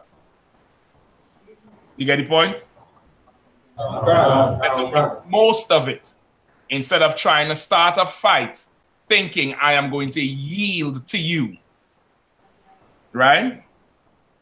So it's putting you in the right frame of mind. Don't be jealous over her. Don't be jealous over her. She want to go, no problem. Good luck. Go find another one out there. Beyonce done fool. I'm telling you, I could find another you in a minute. In fact, he'll be here in a minute. Bullshit. She ain't never leaving Jay-Z, but she get a ton of women to leave them in. You get the point? Don't be jealous over her. Don't love her so much that you're scared to lose her. For what, Ak?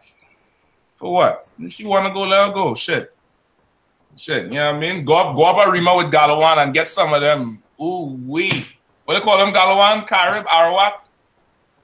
The thing with the fringes and the feathers. F and F. Fringes and feathers and tail. If you want to go, no problem. Free up my time. I'll move up north with Galawan and get some of them. Go up under that line. Right? Keep reading. Verse 2. Give not thy soul unto a woman to set her foot upon thy substance. You understand? No, you could be in love with her so much, brother, that you done basically laying down and she walking all over you. You understand? She's saying what the hell she wants to you, calling you anything. You on the phone, she coming there, you know, blazing you on the phone, brother. Shit. So like you. Don't let that shit happen to you. Get the point? Don't pacify her so much and become so vaginified that now she's walking all over you. A woman will not respect you in that light. She will talk bad about you. She will disrespect you at will. And she gonna turn that tail up to somebody who is not taking that shit from her. You understand? I'm gonna give you a good little secret. She might act like she don't want to be checked. That broad wants to be checked. She wants to be checked. She's trying you. She's pushing you so you can blaze on her. So she, okay, all right, okay, that's how he wrote it. I better not do that shit again. I better get right. You get the point?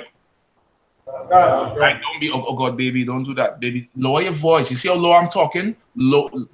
And brothers start acting out like she loud, so his hand up here. Lower your voice. Nah. Her voice is loud. I get louder. Louder. I turn on the whole camp. I act like I'm in camp in the house. Let's see who, you know, let's see who gonna win. You know what I mean? Because I could argue till 2 a.m. I camp 8 hours a day. 8 hours a day and I'm blazing. We could have camp 8 hours. I don't give a damn. We could do this right now if you want. But the minute you yield to her, she's going to walk all over. Now, let me ask you this question. Why would she walk all over you? Is it because she is just naturally an evil bitch? Is it because our women are just, you know, evil monsters from the womb? Why? Why is she doing that? Go ahead, Shakan. Because about the last verse, the verse we were talking about in Ecclesiasticus 7 and 23. In instructing them, she wasn't instructed well. Give Shakan a hand, man. Shakan's in class tonight. Go ahead, brother. Go ahead, I realize what's going on in them. Don't do no more classes in the Jeep. When you're in the Jeep, you'll be chilling, you'll be rocking back, you're in your Jeep, you ain't focusing. But you focus here tonight, huh? You focus. You spot on. You're right. She's doing that because that's what she's been instructed to do. Because she didn't grow up in a house with instructors, with a father who would check her mother or check her.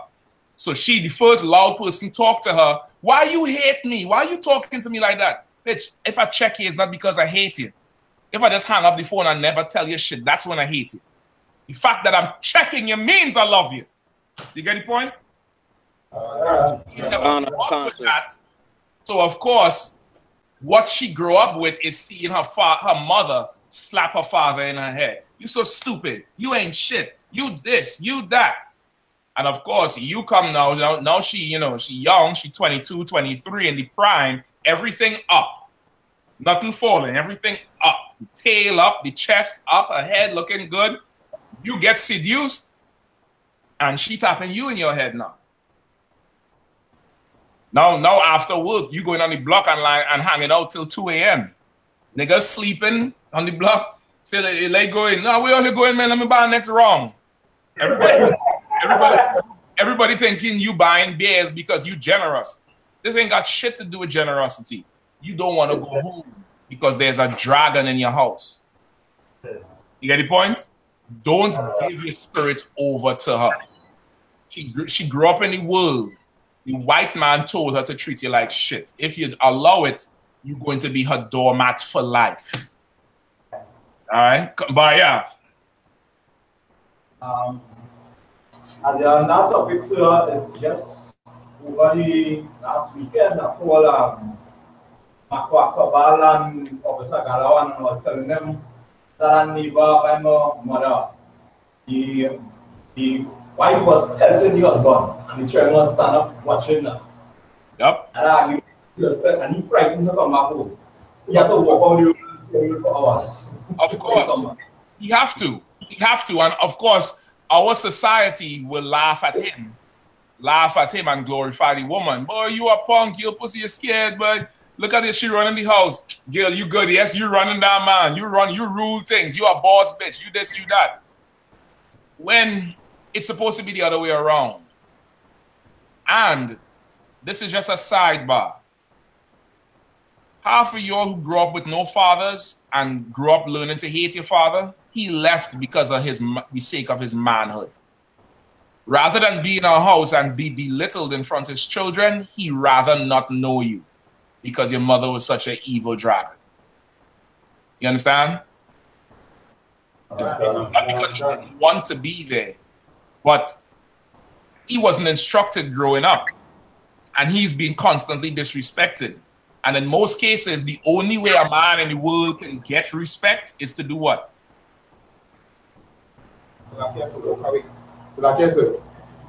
That's one way. No, that's to keep his respect.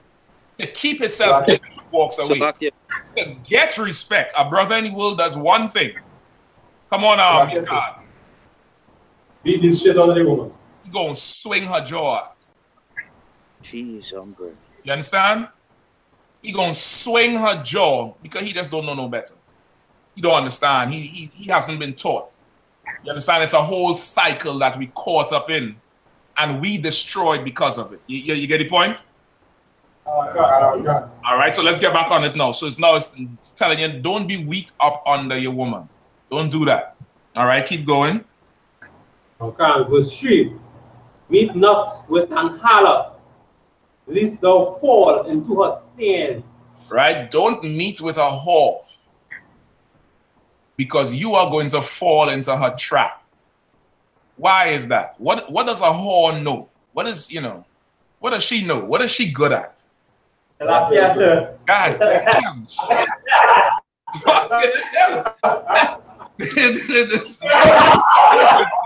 Give the question. Good night. I can use wisdom. Yeah, don't touch. Oh God, no. I would not have answered that question. I would have been like, what? What's a?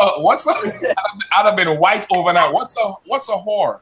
What is a whore?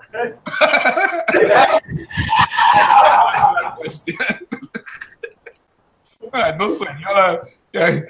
All your foot's going up. All right, slack, yes, I know. All right, go ahead. Who want to take it? Go ahead. Whoever. No matter. Come on, quickly.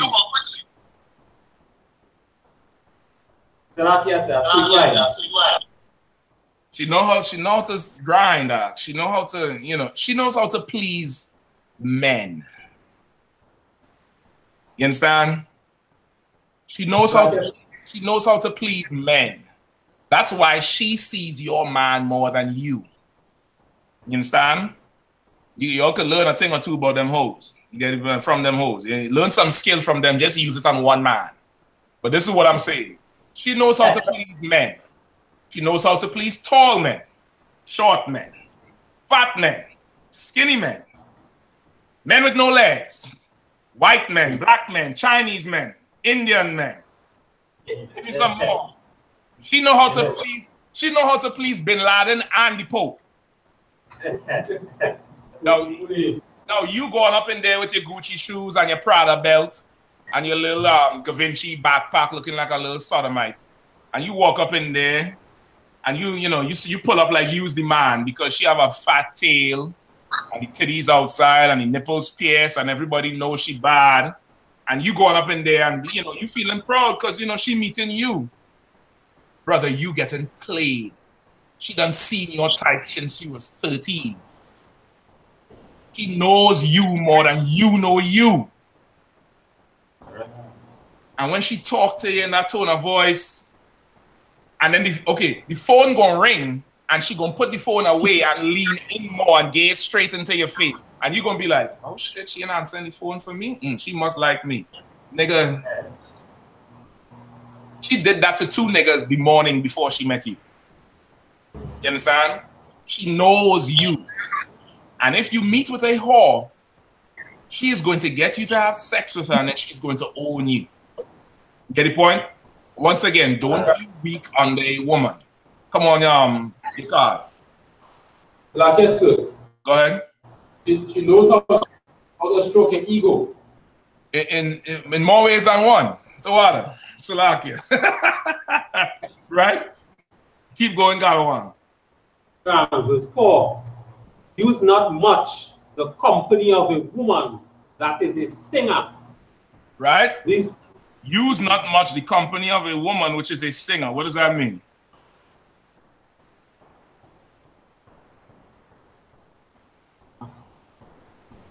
Salakia said, meaning she know how to talk.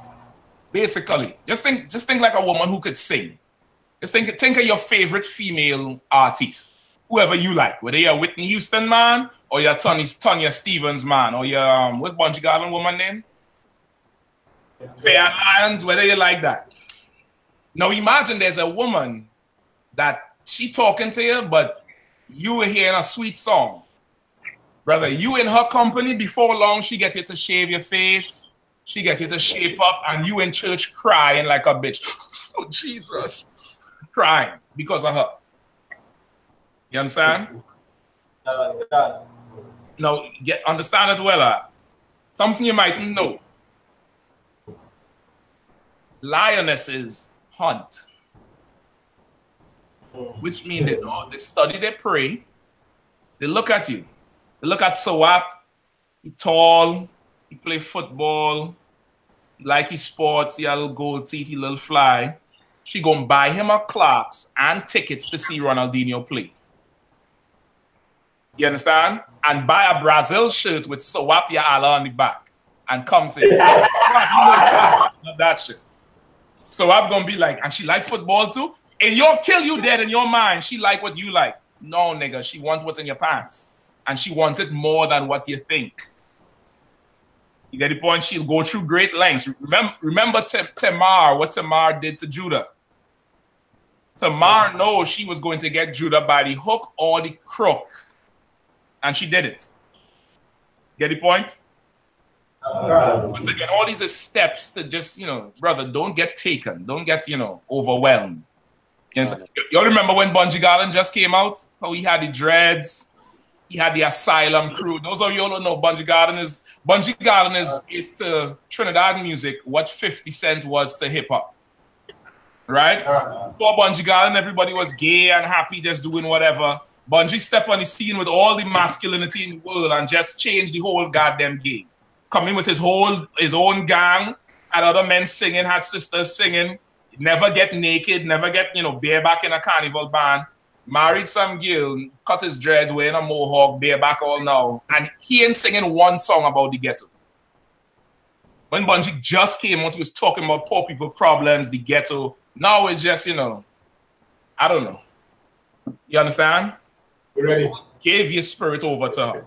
All right, keep going. This thou be taken with her attempts. Right? You are going to be taken with her attempts, sir. You understand? You're going to be taken with her attempts. I noticed it said attempts, meaning more than one. What does that mean? Since it's more than one. Yes, sir. Go ahead, Maikwa. Mathquaya. God damn, Salakia. Is it computer? I ain't seen you all good. Go ahead. Yeah, so it simply means that she keep coming over and over and over again. Why is she keep coming over and over again? Until they get break. Which means what happened the first time? Put up resistances, like yeah. That's it. You have on a shield, you Officer Galawan, you think you big and mighty? I will never lay down with the likes of you. Huh? Come back on your ass. You're gonna buy a jacket with some fringes and meet you somewhere, or she's not taking rejection. A woman doesn't handle rejection well, especially if other men do not reject her. The fact that you rejected her means I have a record to maintain. That nigga is going to give me that shit. You get the point? You be thinking you hunting her. Nah, nigga, she hunting you. Get the point? Keep going. Let's go quickly. Verse 5. Gaze not on a maid, that thou fall not by those things that are precious in her. You understand? Gaze not on a maid, lest you fall by the things that are precious in her. What are you going to see by gazing at her? Yes, sir. Go ahead. So her form. Yeah. When you go in KFC, what does it ask you? You want breasts or legs? You looking at her. You looking. Now, okay, I'm old school. Before Facebook, if you wanted to see her, what you had to do? Yes, sir. Go ahead. Like she holds her trust doing. Well, I mean, that's super old school. I'm a little bit after Flintstones. All right? I'm going to tell you what I do. You know what day she coming to the taxi stand or the maxi stand. In Trinidad, don't have no trains. I know I'm sounding foreign to most of you. But Trinidad have a place, a corner, or a little spot where all the taxis gather or the minibuses gather. You know, every Tuesday and Thursday, she have classes at 5:30. So at 4 o'clock, she comes to that stand to go to her class. The other days, she go into another place because she going straight home. You don't want to go there because the people who there from her area. So you don't want them to see you because they're going to start what they call cock blocking. So you going on the place where she going to her evening classes because she coming from work, she taking some evening class.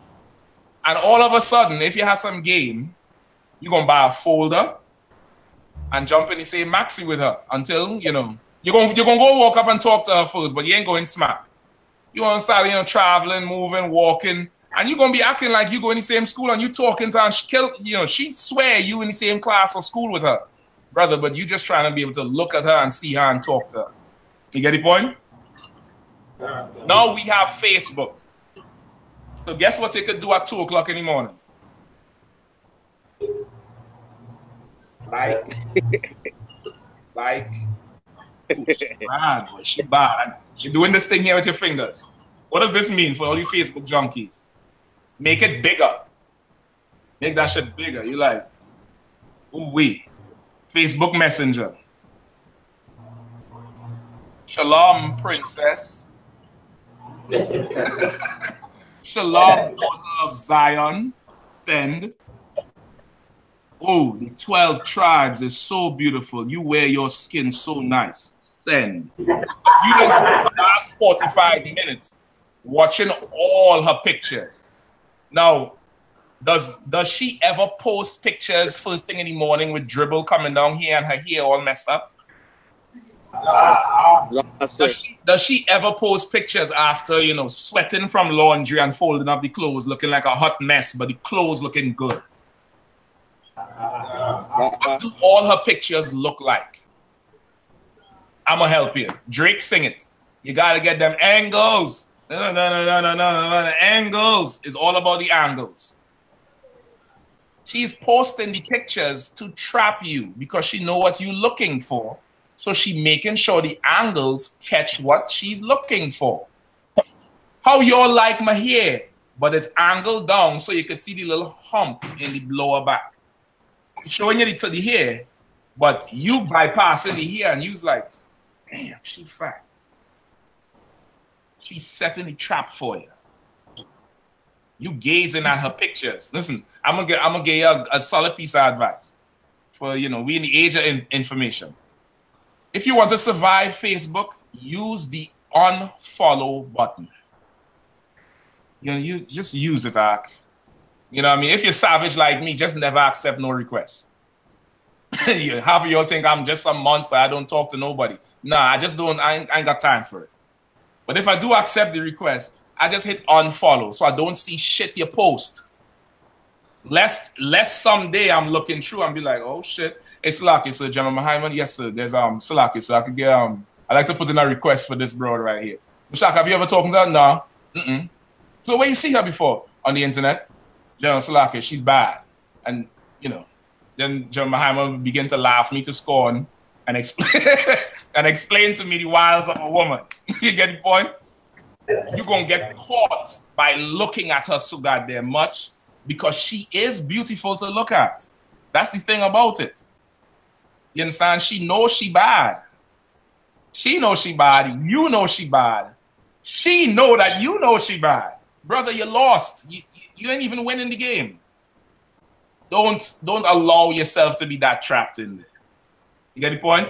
If anything, let her go watch all your tapes and all your videos and your pictures. Let her be smitten by you, not the other way around.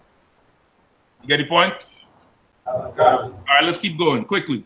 Yo, I can't get to the earthquake, man. Come on. Verse 6. Give not thy soul unto harlots, that thou lose not thine inheritance. Now, that's a little bit self-explanatory, right? You give your soul over to her. For long, she coming to let me see who I could pick on in the back there. She coming to Shah. Shah mean prince in Hebrew, right? And you are a prince. Look at you, mighty man. She start complimenting the hell out of you. Before long, brother, you fit in her Prada shoes in your budget.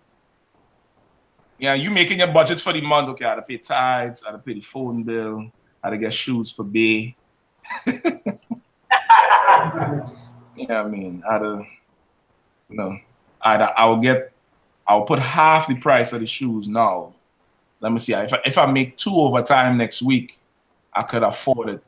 Yeah, by next week she gonna be in the game. She gonna be in the game, brother. Before long, you don't lose your inheritance. It's, you know, once again, it's a power thing. Either she gonna yield to your power or you yield to hers, brother. Life is about war. Don't think because she's soft and tender she can't fight. She could fight. It's just her warfare is a different type of warfare. You get the point? It's a different type of warfare she under. All right, keep going. Okay, verse 7. Look not around about thee in the streets of the city, neither wander thou in the solitary places thereof. Right? What is it talking about? Don't be going around with them, you know, all over where you're going to be alone. She's going to grab you out. She's going to get you. You wandering around the streets with her in solitary places, she's going to get you. Get the point? Keep going. Okay, verse 8. Turn away thine eye from a beautiful woman. and look not upon another's woman. Another's and beauty. Look another's beauty. For many have been deceived by the beauty of a woman. For her with love is kindled as a fire. You understand? So now, is the scripture saying don't look at a beautiful woman? No. What is it really saying? So like yes, sir. Hold on, Shakan. Go ahead, Galawan.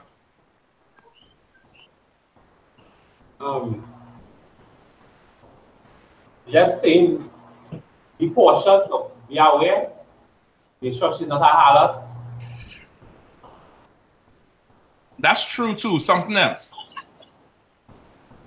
Shakan? So like yes, sir. I was gonna say, if you take away her flesh, she only have her heart and her mind. Too deep, don't go that philosophical on her. Okay, sorry. You know what I mean? A woman is way more carnal than you think. I'm trying to tell you straight up. She's way more carnal than you think. Carnal. Come on, Shah. I'm gonna get to you back in a second. Come on, Shah. So I guess don't give her all the attention. That's true too. Okay, let me just get this before y'all go. Which is turn away thy eye from a beautiful woman and look not upon another's beauty. Who in the back there? Makar? Yes, sir. Go ahead. It's stated, don't allow a man's beauty to seduce yourself. True. Something else. Salaki. Come on, Gabal.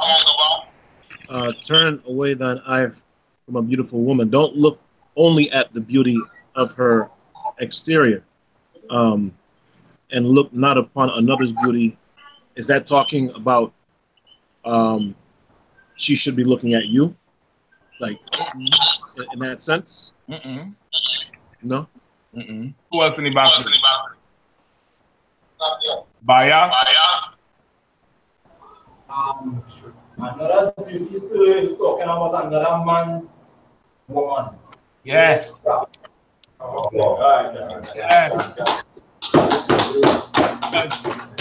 After a while, you start looking at her. She's so pretty, and then, because later, further down, it tell you, sit not with another man's woman at the wine.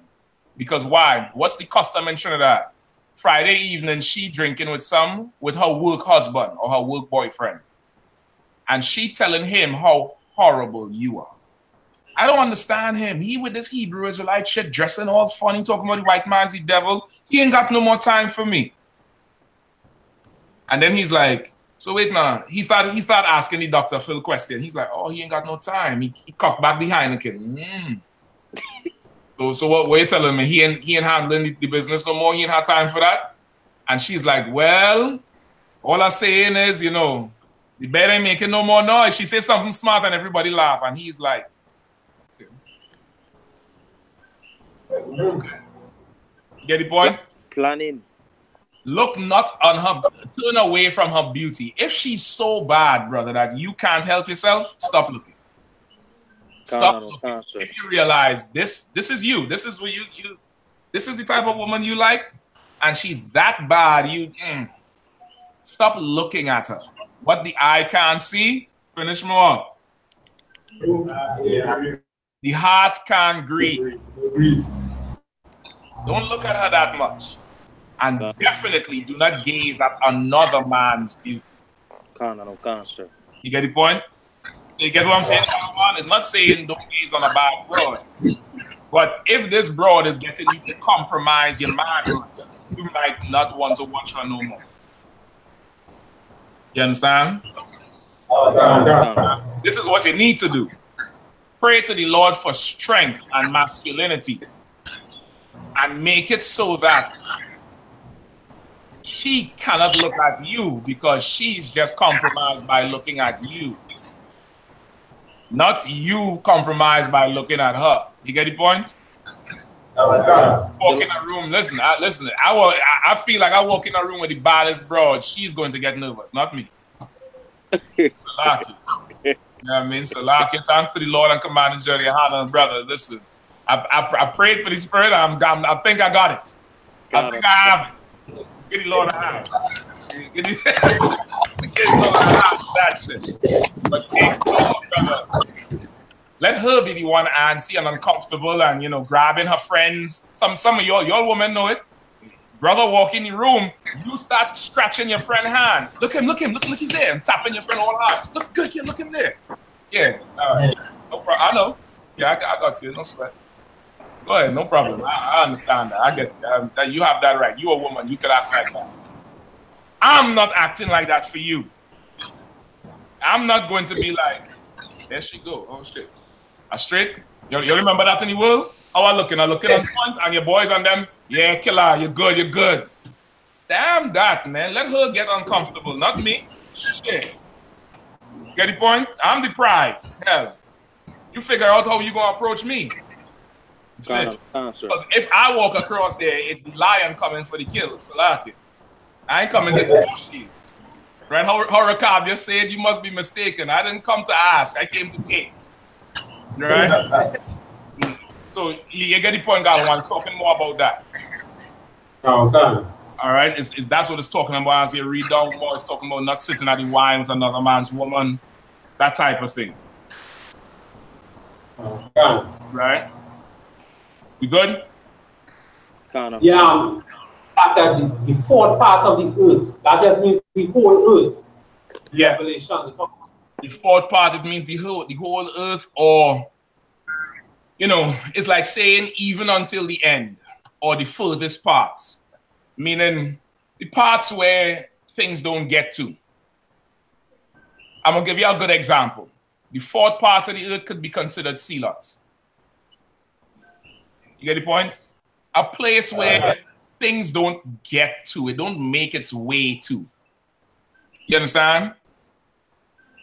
Just think in Trinidad, if something came to Trinidad, where would it go? Go ahead. To the leaders of the country. Yes, the Board of State, to the Parliament, to West Moorings, to, you know, certain parts of Diego Martin, to Valsain. You go to Tobago, they'll go to just to the beach resort at Tobago. They wouldn't go up, you know, in the rural area. You get the point? You remember when Obama came to Trinidad, they built a wall to hide the Beatum. The Beatum is a ghetto, a well-known ghetto in Trinidad. They built up a wall down near 30 feet high so that Obama couldn't see the Beatum from the highway. You understand? But the truth will make it to the fourth part. The part that other things don't get to, the truth is going to get there. So like the work you're doing in Sea-Lots, where you went up in Arima just now there and handled that business with that chief down there, it's going to get there. You get the point? It's like that. You understand me, Galwan? Okay. All right, don't sweat. All right, 10 minutes. I know over the time, Salakia. 10 or 15 minutes and we're done. Earthquake. Building shake. All right, so let's deal with it quick. Somebody bring them up to speed. Whoever on it. Well, it was the earthquake started in Venezuela. It was a 7.3 magnitude. Right. It hit Trinidad, but it was a 6.9 earthquake that hit Trinidad. Everybody was scared. Everybody calling the radio station, calling on Jesus' name. Buildings that mirrors fall. Some people's cars got damaged. People thought it was the last day. People literally thought Christ was going to come. Listen, right? Give the Lord a hand. Give the Lord a hand, brother. Listen, I know some people right now watching this going to be this big, black, heartless monster. Listen, give the Lord a hand, brother. Because earthquakes, hurricanes, volcanoes, it's the Lord's doing. It's magnificent in the sight of the Lord. It's magnificent. For one day, not even one day, for about 5 minutes, everybody in Venezuela, Brazil, Trinidad, and the surrounding environs had a good, pure, healthy fear of the Lord. And that's righteous. It's good. It's a good thing to fear the Lord. Because before that, nobody feared the Lord. Nobody was scared enough. You understand?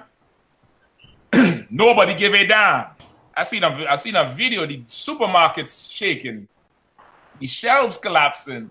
Some bald-head broad stand up in the corner like, ooh, Poopa Jesus, yes, Jesus. Still, you know, Poopa Jesus.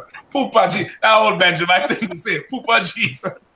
I watching the tape, I was like, bitch, run, get out. Good night, man. She just stand up there like if she stays still, it go stop shaking. She's like, Poopa Jesus, make it still, Poopa Jesus. I'm like, he's making it shake. He was making it shake. All right, so now earthquake happened, right? Venezuela, how much people died? Anybody knows? Anybody got the report? People in Venezuela. Nobody died in Venezuela. Nobody died in Venezuela. How much people died in Brazil? Not sure what Brazil is like. Okay. Where else the earthquake hit?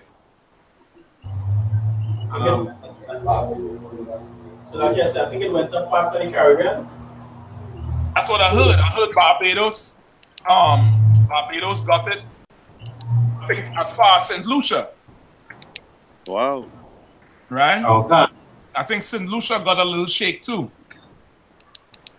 Right? So like go ahead. Those are aftershocks you're talking about, right? No, the actual shaking. The aftershocks came the next morning. No cancer. But the actual shaking, I think as far as St. Lucia felt it, but of course the intensity of it was felt different. I think Trinidad got a good hit for somebody who was not, you know, what they call the epicenter or where the earthquake actually happened, right? No cancer. They say they was preparing for what? They was on a tsunami watch. Remember that? All right. So now, as far as I know, I don't think anybody died, but of course a ton of property was damaged. A lot of people got injured. All right. They said this is the strongest earthquake in Venezuela in 100 years. Right? 100 years. This is like the strongest earthquake they ever had. Right? In the whole region. Somebody put a phone on mute. Whoever come in. Taswell, whoever, you put your phone on mute, all right? In the whole region, the last earthquake of this strength was Haiti. Right? The last earthquake of this strength was Haiti. In the Haiti earthquake, which was what, 2012 or something like that? How many people died? Thousands. Go ahead. About 33,000. Say again? About 33,000. I think it's more than that, though. Wasn't it, Salakia, so wasn't it a ridiculous number? Like, wasn't it way higher than that? I want to believe so. But, what, Taswell? Yeah, my mom was now telling me somebody said on that same thing today, like 319,000. I want to believe it's around 250,000 people died. Cancer. It wasn't 33,000. It was, that would have been, you know, nothing. Okay, so I say that to say this.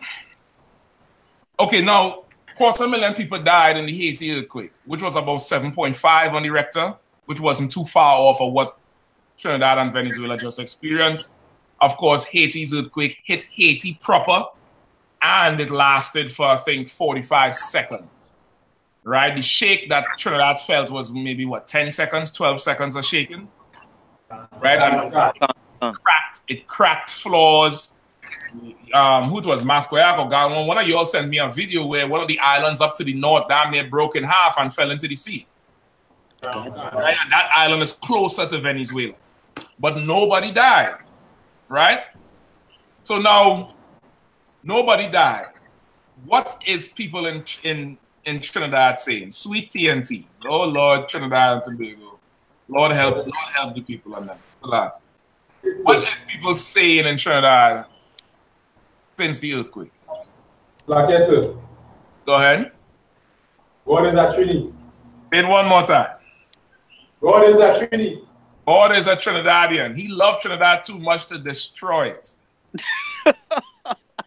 Brother, my prayer is the same prayer that Galawan prayed. If you do destroy it, Lord, save them 9 brothers who sealed in their forehead, and it's so spiritual, you're all wearing UPK on your forehead. Sink the whole fucking island. Excuse my language. And listen, I got family there. Sink the island. But them 9 brothers in that room, you make sure them salaki, Lord. If it pleases you, Lord, save those men. Save those men. If there are but 10 people, righteous men, won't you scare Sodom and Gomorrah? You remember that? If there are but 10 righteous men, Lord, will you not spare it? The Lord brought that earthquake. Precept. Quickly. The book of Nahum, chapter 1, verse 5. Let me hear you. The mountains quake at him, and the hills melt, and the earth is burned in his presence. Hold that one. Hold that one. I want to come to that after. There's one before.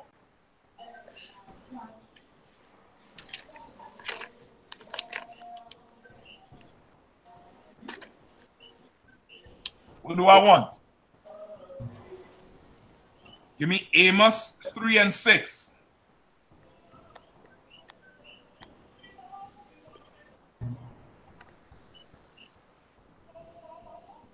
Book of Amos, chapter 3, verse 6.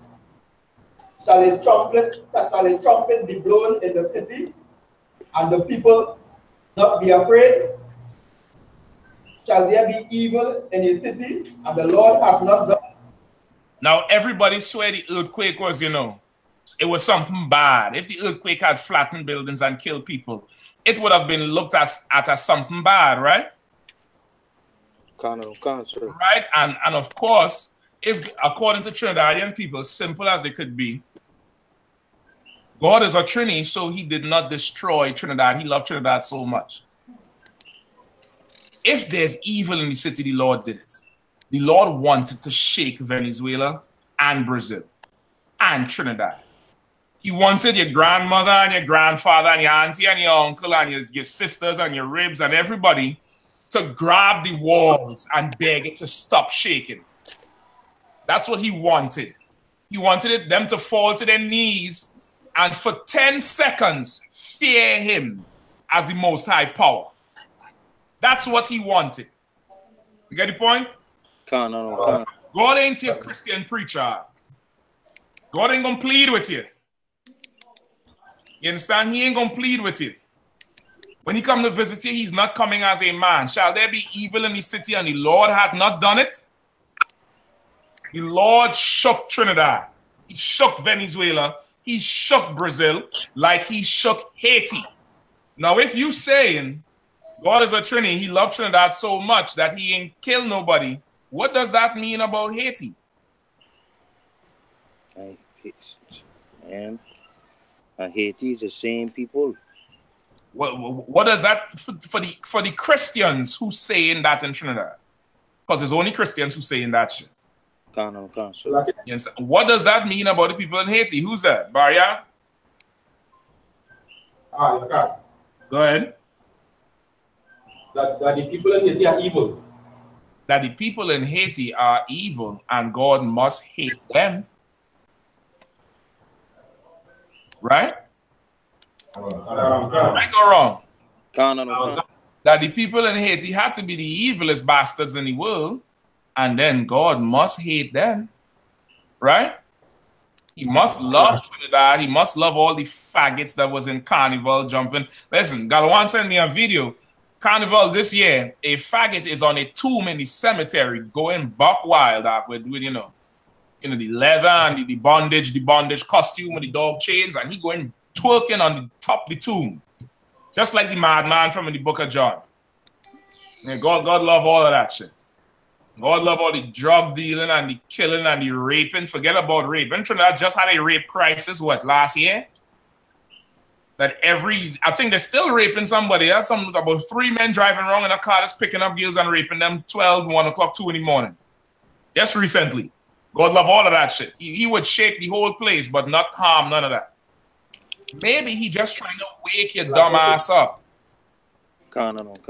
Maybe he trying to give you a little chance because you're just like a little dumb child and you would not take heed.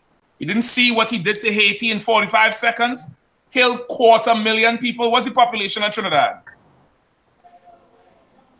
1 million? 1.5. 1.5 million. Could you imagine if 250,000 people die out? You know how much room that is? That's a lot of people. That's a lot of people for Trinidad. You understand? Can't, sir. But God is a Trinity. Give me Luke chapter 13. Somebody give me Matthew 10 and 29 real quick. And now this really here is, you know, a super Christian mentality. That in the face of, you know, so much danger, in the face of so much, you know, life-threatening occasions, to not take it that serious, to not look at the sign, to not be like, well, you know, such and such happened, you know, over there. Let me start, you know, shoring up over here. Let me start making sure that, you know, this does not happen here. Let me start, you know, putting things in place so I'm not left, you know, in the same state if the Lord gets that angry over here. And go ahead. Yes, sir. Go ahead. Sorry. Also, the gay pride matches recently. Say that one more time. The gay pride match that recently came across about a month ago or less. Okay. I know about it. Bring it out. Let me hear about it. Yes, sir. They had a surprise gay pride match in Trinidad. I think it's Barbados, I think, or one of the other countries. Where when it recently went through the buggery laws and the gay pride movement gained traction. So what they did like a kind of unofficial gay pride procession in Port of Spain, whereby they didn't make no media coverage. They just kind of like came out and then like all media after, you know, when they had a big match in the capital about 2 weeks ago, about 2 to 3 weeks ago. Okay, so they had a gay pride march a couple of weeks ago. I did not know that. You're supposed to keep me up on that shit. You're supposed to let me know what it is going on. But I did not know that. It wasn't in the media that heavy because I do check the Express every other day. Just to read a little bit of articles, see what's going on. But I did not know that. Right? But okay. Now, and what are people saying about, you know, the gay pride march and the earthquake? Well, so like I said, the Roman Catholic Church was endorsing it. He's saying it is good. Politics,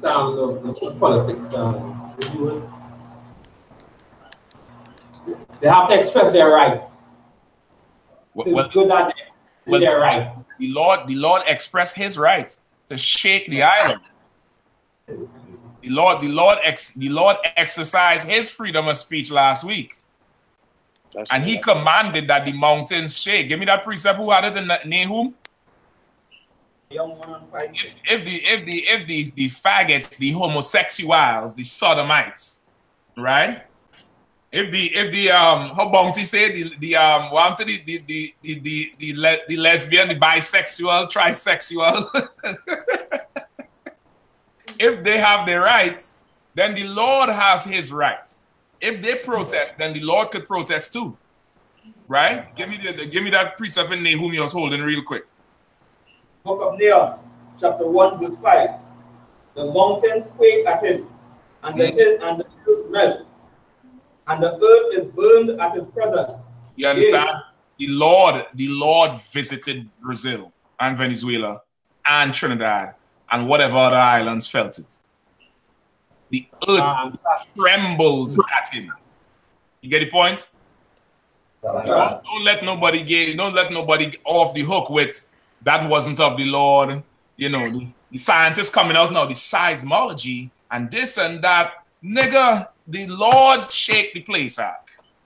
You're talking about seismic this and seismic that. If you knew so goddamn much, why the hell you didn't tell me yesterday it was going to shake today? Exactly. Yeah, you only know, your science could only explain shit after the fact. Why the hell it couldn't tell me that shit last week? Exactly so. You know, damn your science. The Bible said the earth shake at his presence. You get the point? The Lord did it. No cancer. The Lord did it. Now, let me take you somewhere deeper. Now, that's a good example. That's a good observation. The faggots then march, so the Lord march. Come on, Shakan, quickly. No, I was asking what book the brother was talking from. Where you at, your card?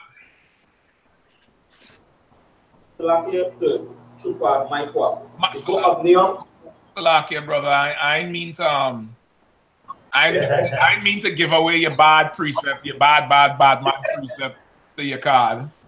Right? I didn't mean to give away your bad man precept to your card. All right, Doc. Go ahead. What the precept is? The book of Nahum, chapter 1, verse 5.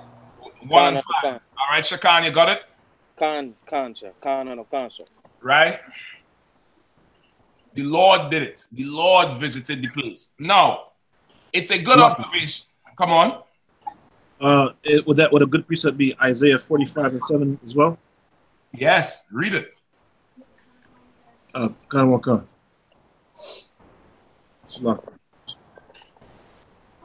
on, quickly.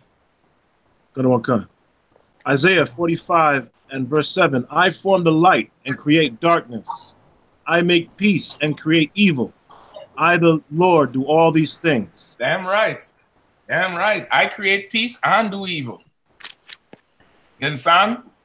The Lord do all things, and he shook the place like he shook Haiti. So now, it's a good observation. The faggots had the march. The Lord got tired of it. But it's a cop-out.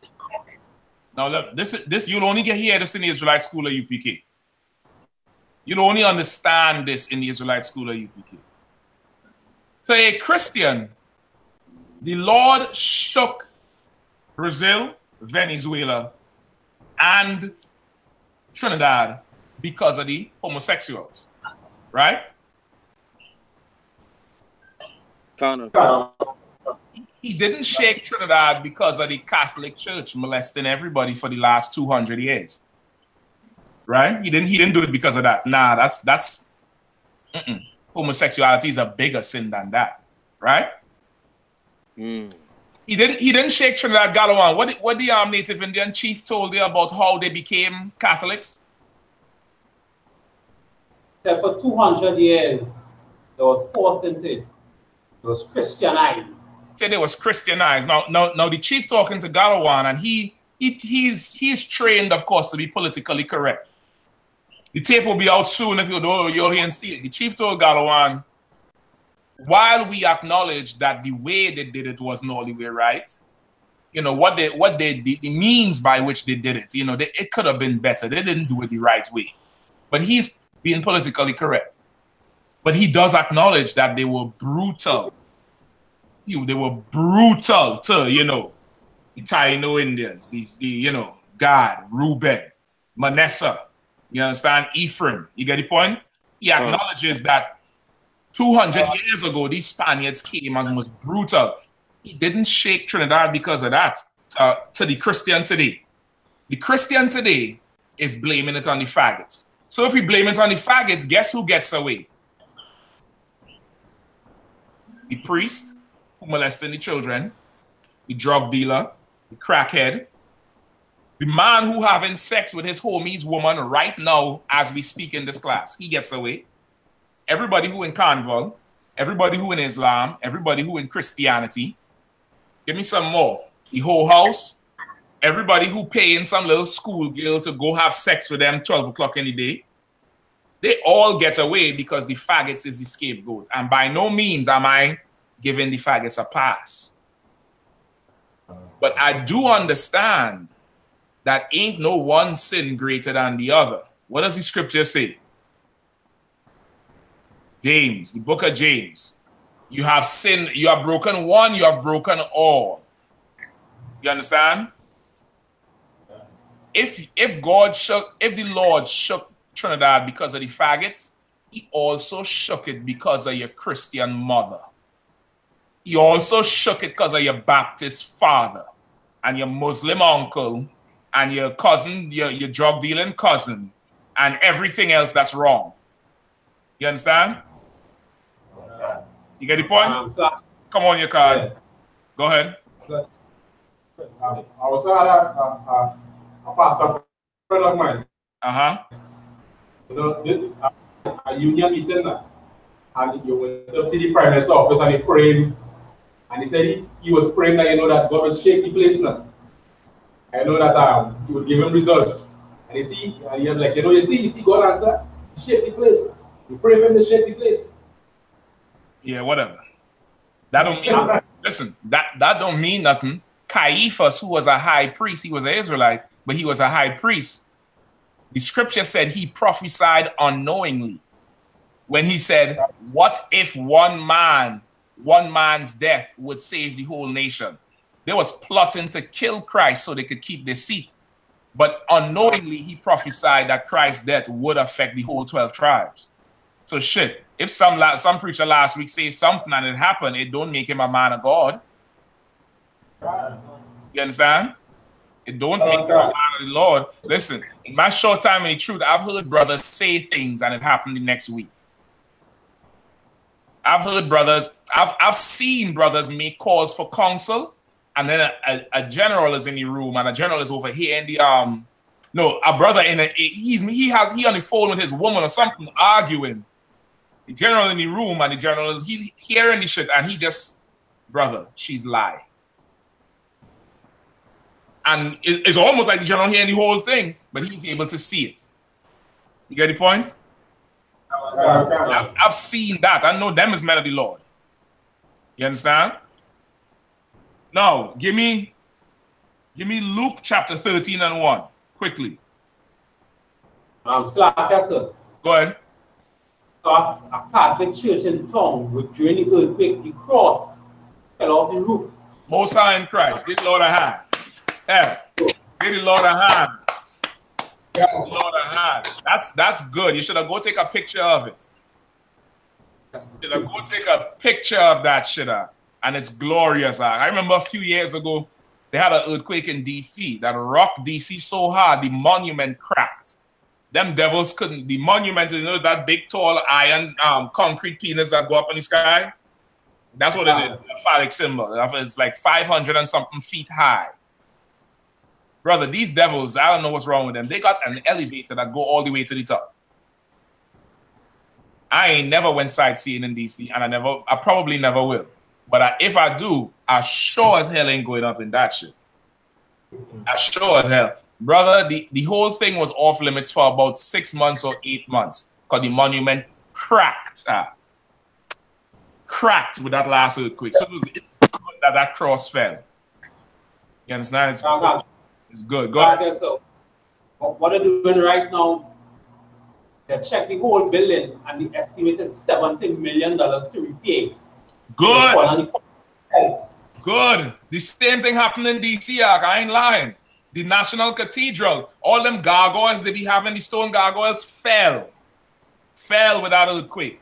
The Lord shook that place. Now give me Luke 13 and 1 real quick for everybody who's thinking God is a Trini and he ain't gonna kill nobody in Trinidad because he loves Trinidadian people. Well, I guess the Lord don't love Haiti either, right? I guess the Lord don't. Let me say something about Trinidad and my people. Y'all gonna think I hate Trinidad.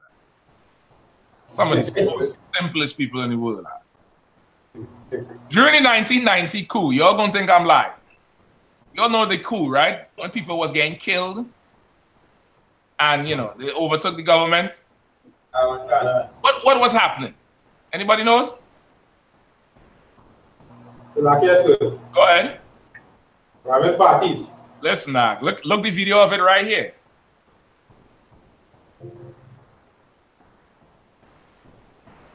Picking up the pieces would be more than difficult. It would be downright momentous. Hold on. These were, in fact, come out with the type of force I expected them to come out with to condemn. Right? This brother here, he was the Attorney General. He was in the coup at the time.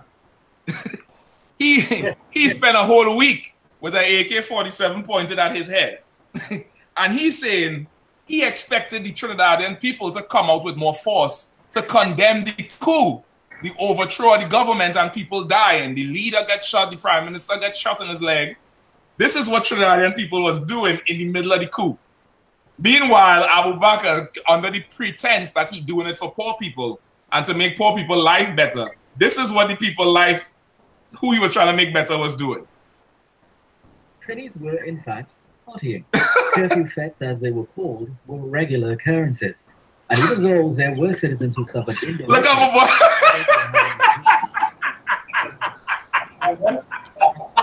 Listen, y'all see my boy in the corner, boy. Yeah.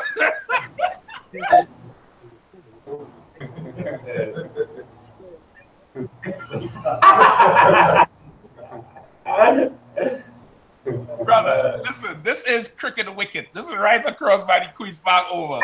Brother, they're lining up to go into the bar before the curfew starts so they could party for 12 hours in the middle of a coup while people dying. Trinidadian people had curfew parties.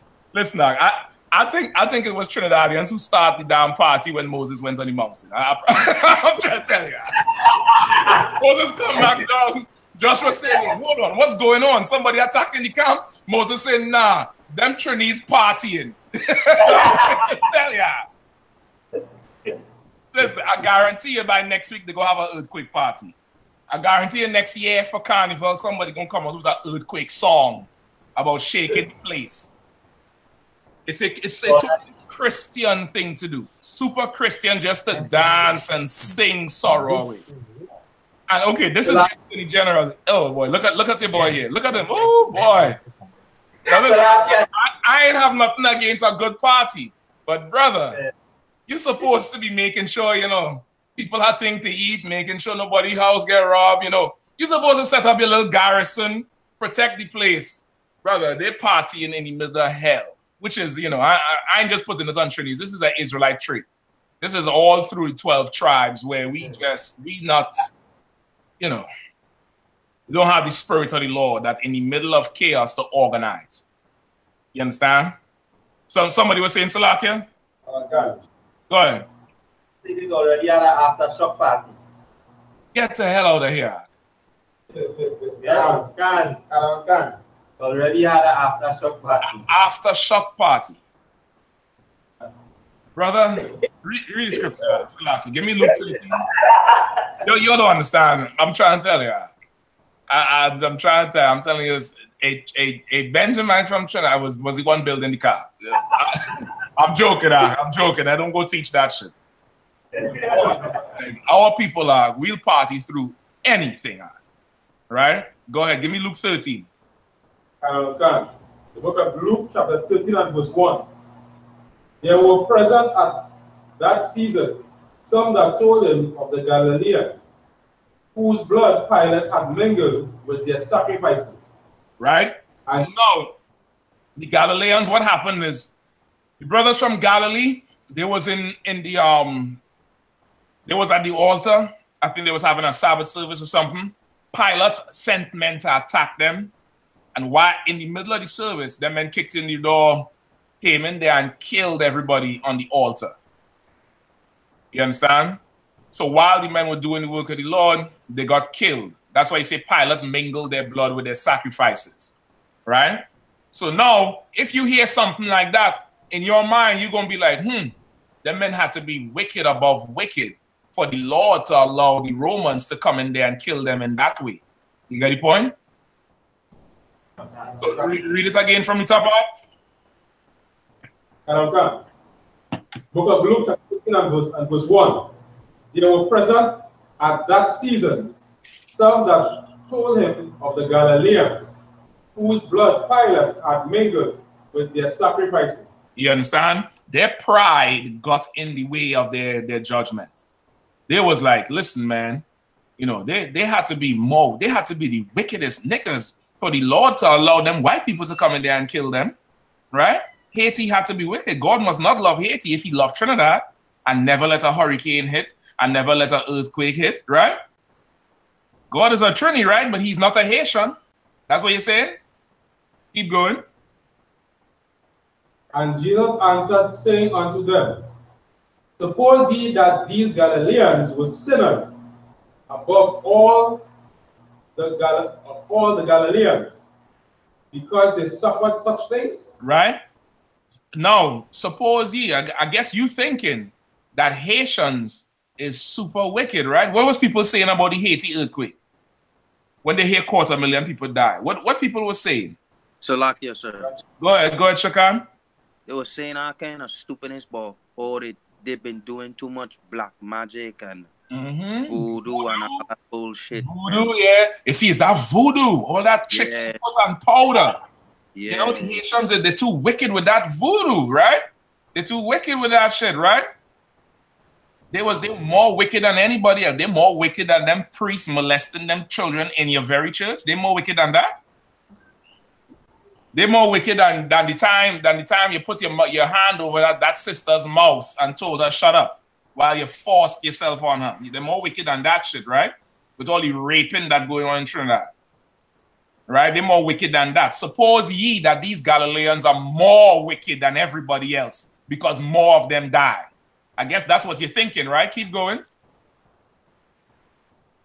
And Jesus answered, saying unto them, suppose ye that these Galileans were sinners above all the Galileans, because they suffered such things? I tell you, nay, but except ye repent, ye shall all likewise perish. Right? He said, but I tell you, no. They're not more wicked than everybody. You understand? They ain't more wicked than everybody. But unless ye repent, the next hurricane is going to drown you. The next earthquake is going to bury you. The next flood is going to kill you and your children and your mother. You get the point? And your father. You understand? For everybody who's, you know, God is a Trini. What is this? Aftershock party. Keep going. Keep going. It's one thing to be on that side in darkness when you don't know no better. But brother, being in the truth and hearing people talk like that, I would move out of Trinidad right about now. So, I would move up. Galawan, what's the article you sent me where the scientists say that half the country gonna fall in the sea the next if the earthquake did hit Trinidad? Wow. If it has a stronger earthquake, Paul Spain will sink. That's what he said. He said, the scientist said, okay, and when he said stronger earthquake, I read the article. Because Trinidad wasn't that close to Venezuela, it didn't get the full brunt. But what he was saying is that if the earthquake was in Trinidad, that's 7 point something, Port of Spain would fall into the sea and sink. Wow. Now, is that impossible? True. Has this happened already? Khan. Where? I don't. Well, let me. Could I say something, sir? Salakia, sir. Remember, I had a class at time when you were telling us about the cycle of things, like how if the rain that dropped today fall like years ago before. So I was saying like, if it ain't impossible, if it happened years ago before, I figure it would happen again sometime. It happened before, Galawan. I forgot the year. I believe it's 1692 or whatever, but I forgot the year. There's a Jamaica sank into the sea. Y'all better go read up on a. You absolutely right. In 1600, y'all better go read up on Port Royal in Jamaica, which it was a part of the island that was extending into the sea, much like how Port of Spain is. And that shore of Port of Spain is reclaimed land, where that lighthouse is. Y'all know that lighthouse right in Port of Spain as you come off the highway? Where does a lighthouse usually be?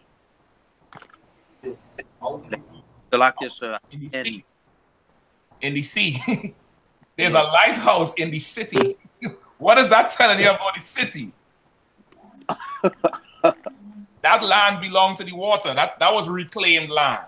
You get the point? Usually a lighthouse is at sea on a rock somewhere close by to land, so ships could see it. In 1692, in Port Royal in Jamaica, they had it was a part of the island where there was a lot of, just think like a boardwalk where there was a ton of money and wealth and white people doing all sorts of white people shit. And an earthquake happened, brother, and that bitch sank. That bitch broke off and sank to the bottom of the ocean. And I believe right now it's protected. Like, you can't just go down there diving by yourself. I think you got to get clearance or a tourist guide or some shit. Or at least at one time, they wouldn't let you go down there by yourself because it's a ton of gold and all that shit down there. I don't know if they recovered it, but a piece of the island literally just broke off and sank. You understand? Sir. Right? Who had a hand up, Barrier? For your card. Go ahead. Your card, go ahead. Yes, sir.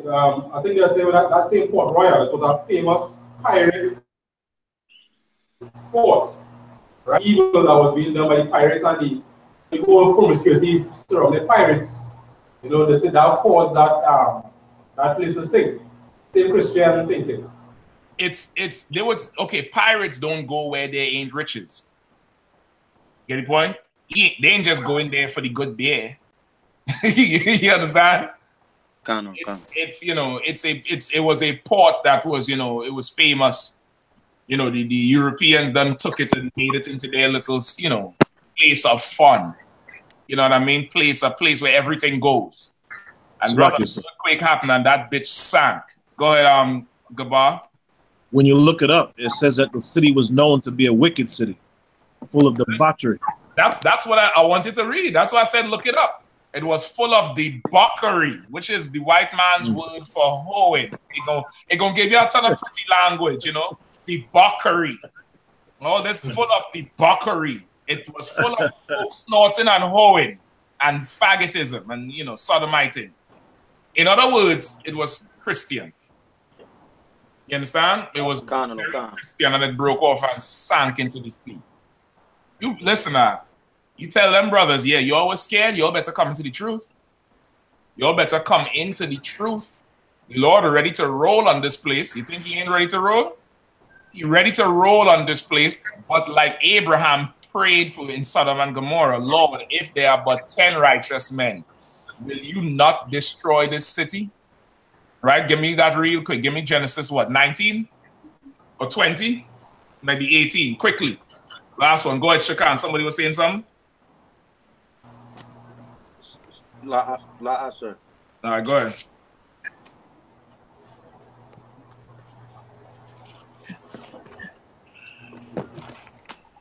You want me to read, sir? Yeah, where it is? Genesis 18. Nah, give me Genesis 18. Is 18 right or is 19? 18, sir. Right? 18. 22. Give me start at 22. Quickly.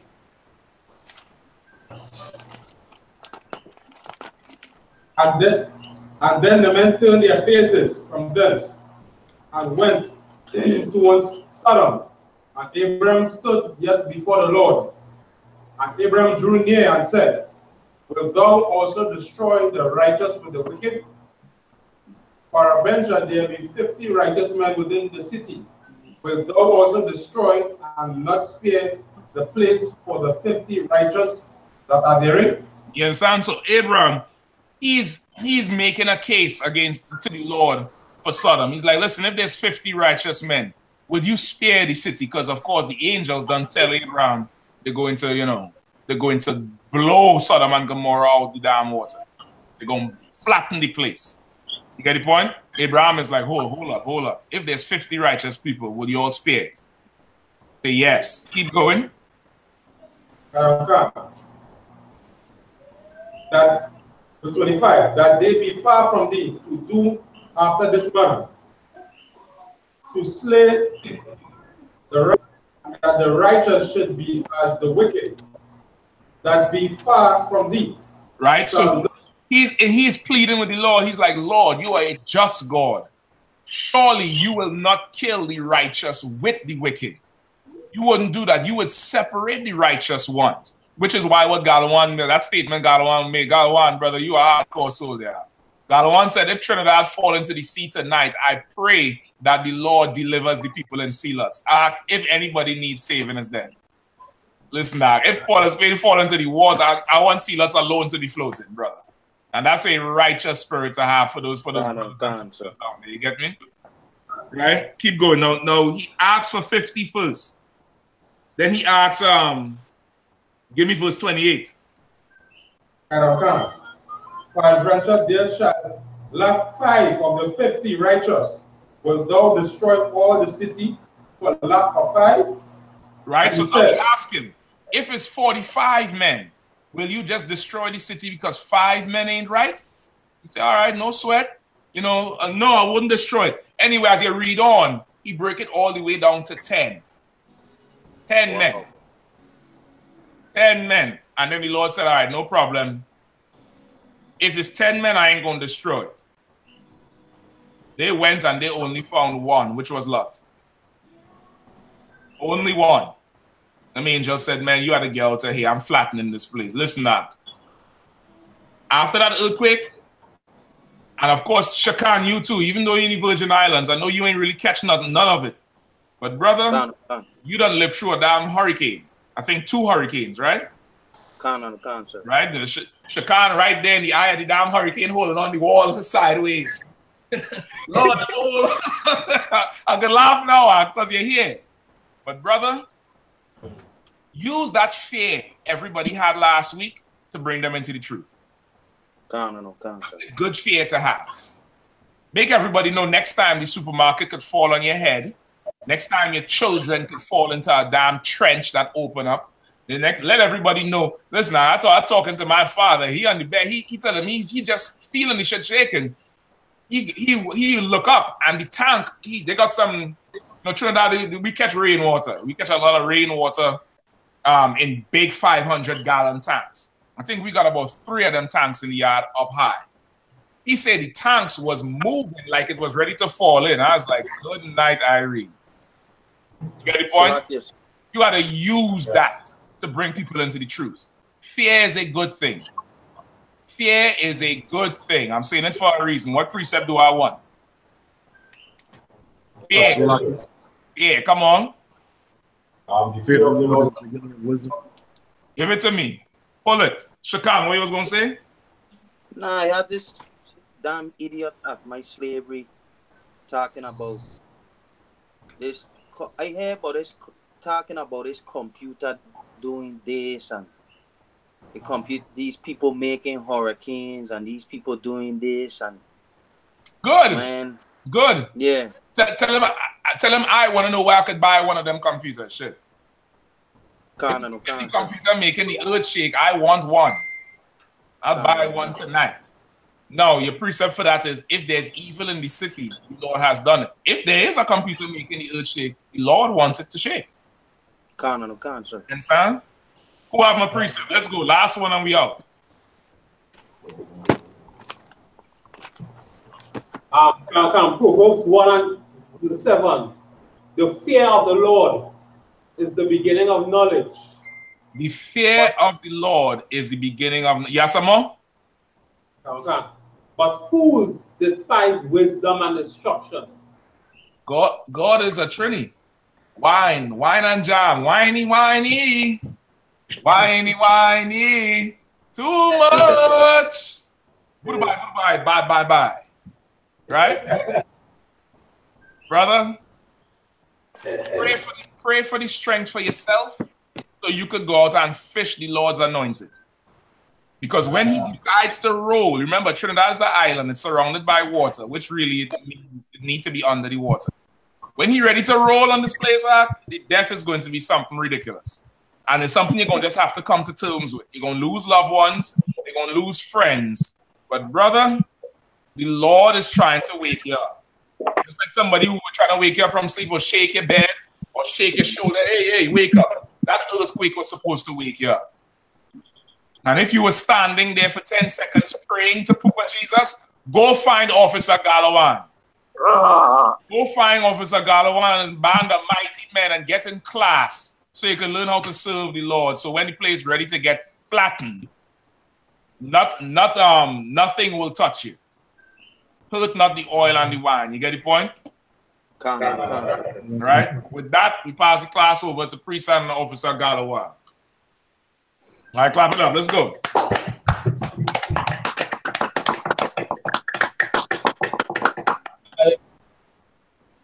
The I.S.U.P.K security announcement. We are the I.S.U.P.K out of 1 West 125th Street, Harlem, New York, under Commander General Yahanna. New rules for brothers and sisters. When a new brother or a sister comes into the school, they are off limits for 6 months. They are to be saluted only. They are here to shed themselves of the world. After 6 months, if a brother or a sister has an interest in it, he or she must get permission from the head to speak to a brother. There is another 6 months in which the brother or sister will court each other. After this 6 months period, the brother or sister will get permission from the head to marry. Tithe, which is a commandment. You can find this in Numbers 21 and Malachi chapter 3 from verse 8 to 10. Means tenth in Hebrew and is pronounced Ma'aishara. 10% of every penny, of every increase the Lord gives you, give to the treasury department or teacher. Priest fund, free will offering for priests, not mandatory. Whatsoever amount you would like to give. Right? Remind Akiam and Aquatium to check on social media, such as ISUPK.com, Facebook, Twitter, YouTube, and so on for I.S.U.P.K events and material. To be a trooper in the school, then he is to start wearing all black, which includes black boots, like shirts, like pants, like headband or scarf.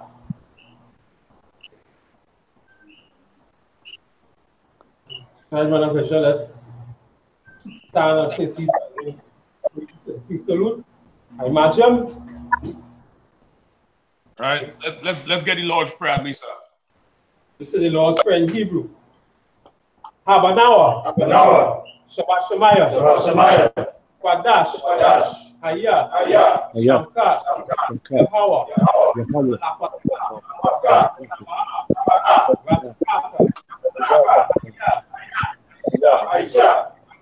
Arataza. Kawa. Maya. Kanlanawa. Napam. Kan. Yawam. Wasalanawa. Hawa. Nawa. Nawa. Asalak Nawa. Hawa. Nawa. Alaha. Tabayanawa. Sayawan. Habal. Hawashainawa. Ayan. Right. Kaya. Laka. Hamalakwa. Wahala. Wahatapayara. Ai walayam. In English, our Father, which art in heaven, which art in heaven. Hallowed be thy name. Hallowed be thy name. Thy kingdom come. Thy kingdom come. Thy will be done. Thy will be done. In earth. In earth. As it is in heaven. As it is in heaven. Give us this day Give us this day our daily bread. our daily bread. And forgive us our debts. Forgive us our debts. As we forgive our debtors. We forgive our debtors. And lead us not Lead us not into temptation. into temptation, But deliver us but deliver us from evil. from evil. For thine is the kingdom. For thine is Thine is the the kingdom, And the power. and the power, And the glory. and the glory, Forever. forever. So be it. So be it. Right, let's say the power prayer. Now we just do the Lord's Prayer. Go ahead and salute up. All right, come on. I want to venture, let's give the teacher one courtesy salute. I Majam Shabbat. I Majam.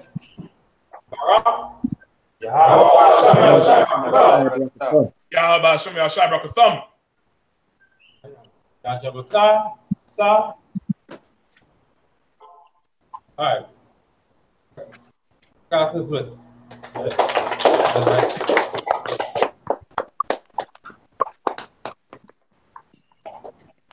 All right, Akim. All right, goodbye. Most High Christ, sir. Shalom. Yabashim Hashem Barakatah. Yeah, Shakan, Yabashim Shabakatah. Shakan, give me a call this week, all right? Akim, Shakan say he ready to come stay in Trinidad for a little bit to do some work. So we're going to try to put things in place, all right? Okay. All right, Most High Christ, sir. All right, soldiers. Shalom, sir. All right, Yabashim Shabakatah. Yahweh Bashim Shai Bakata.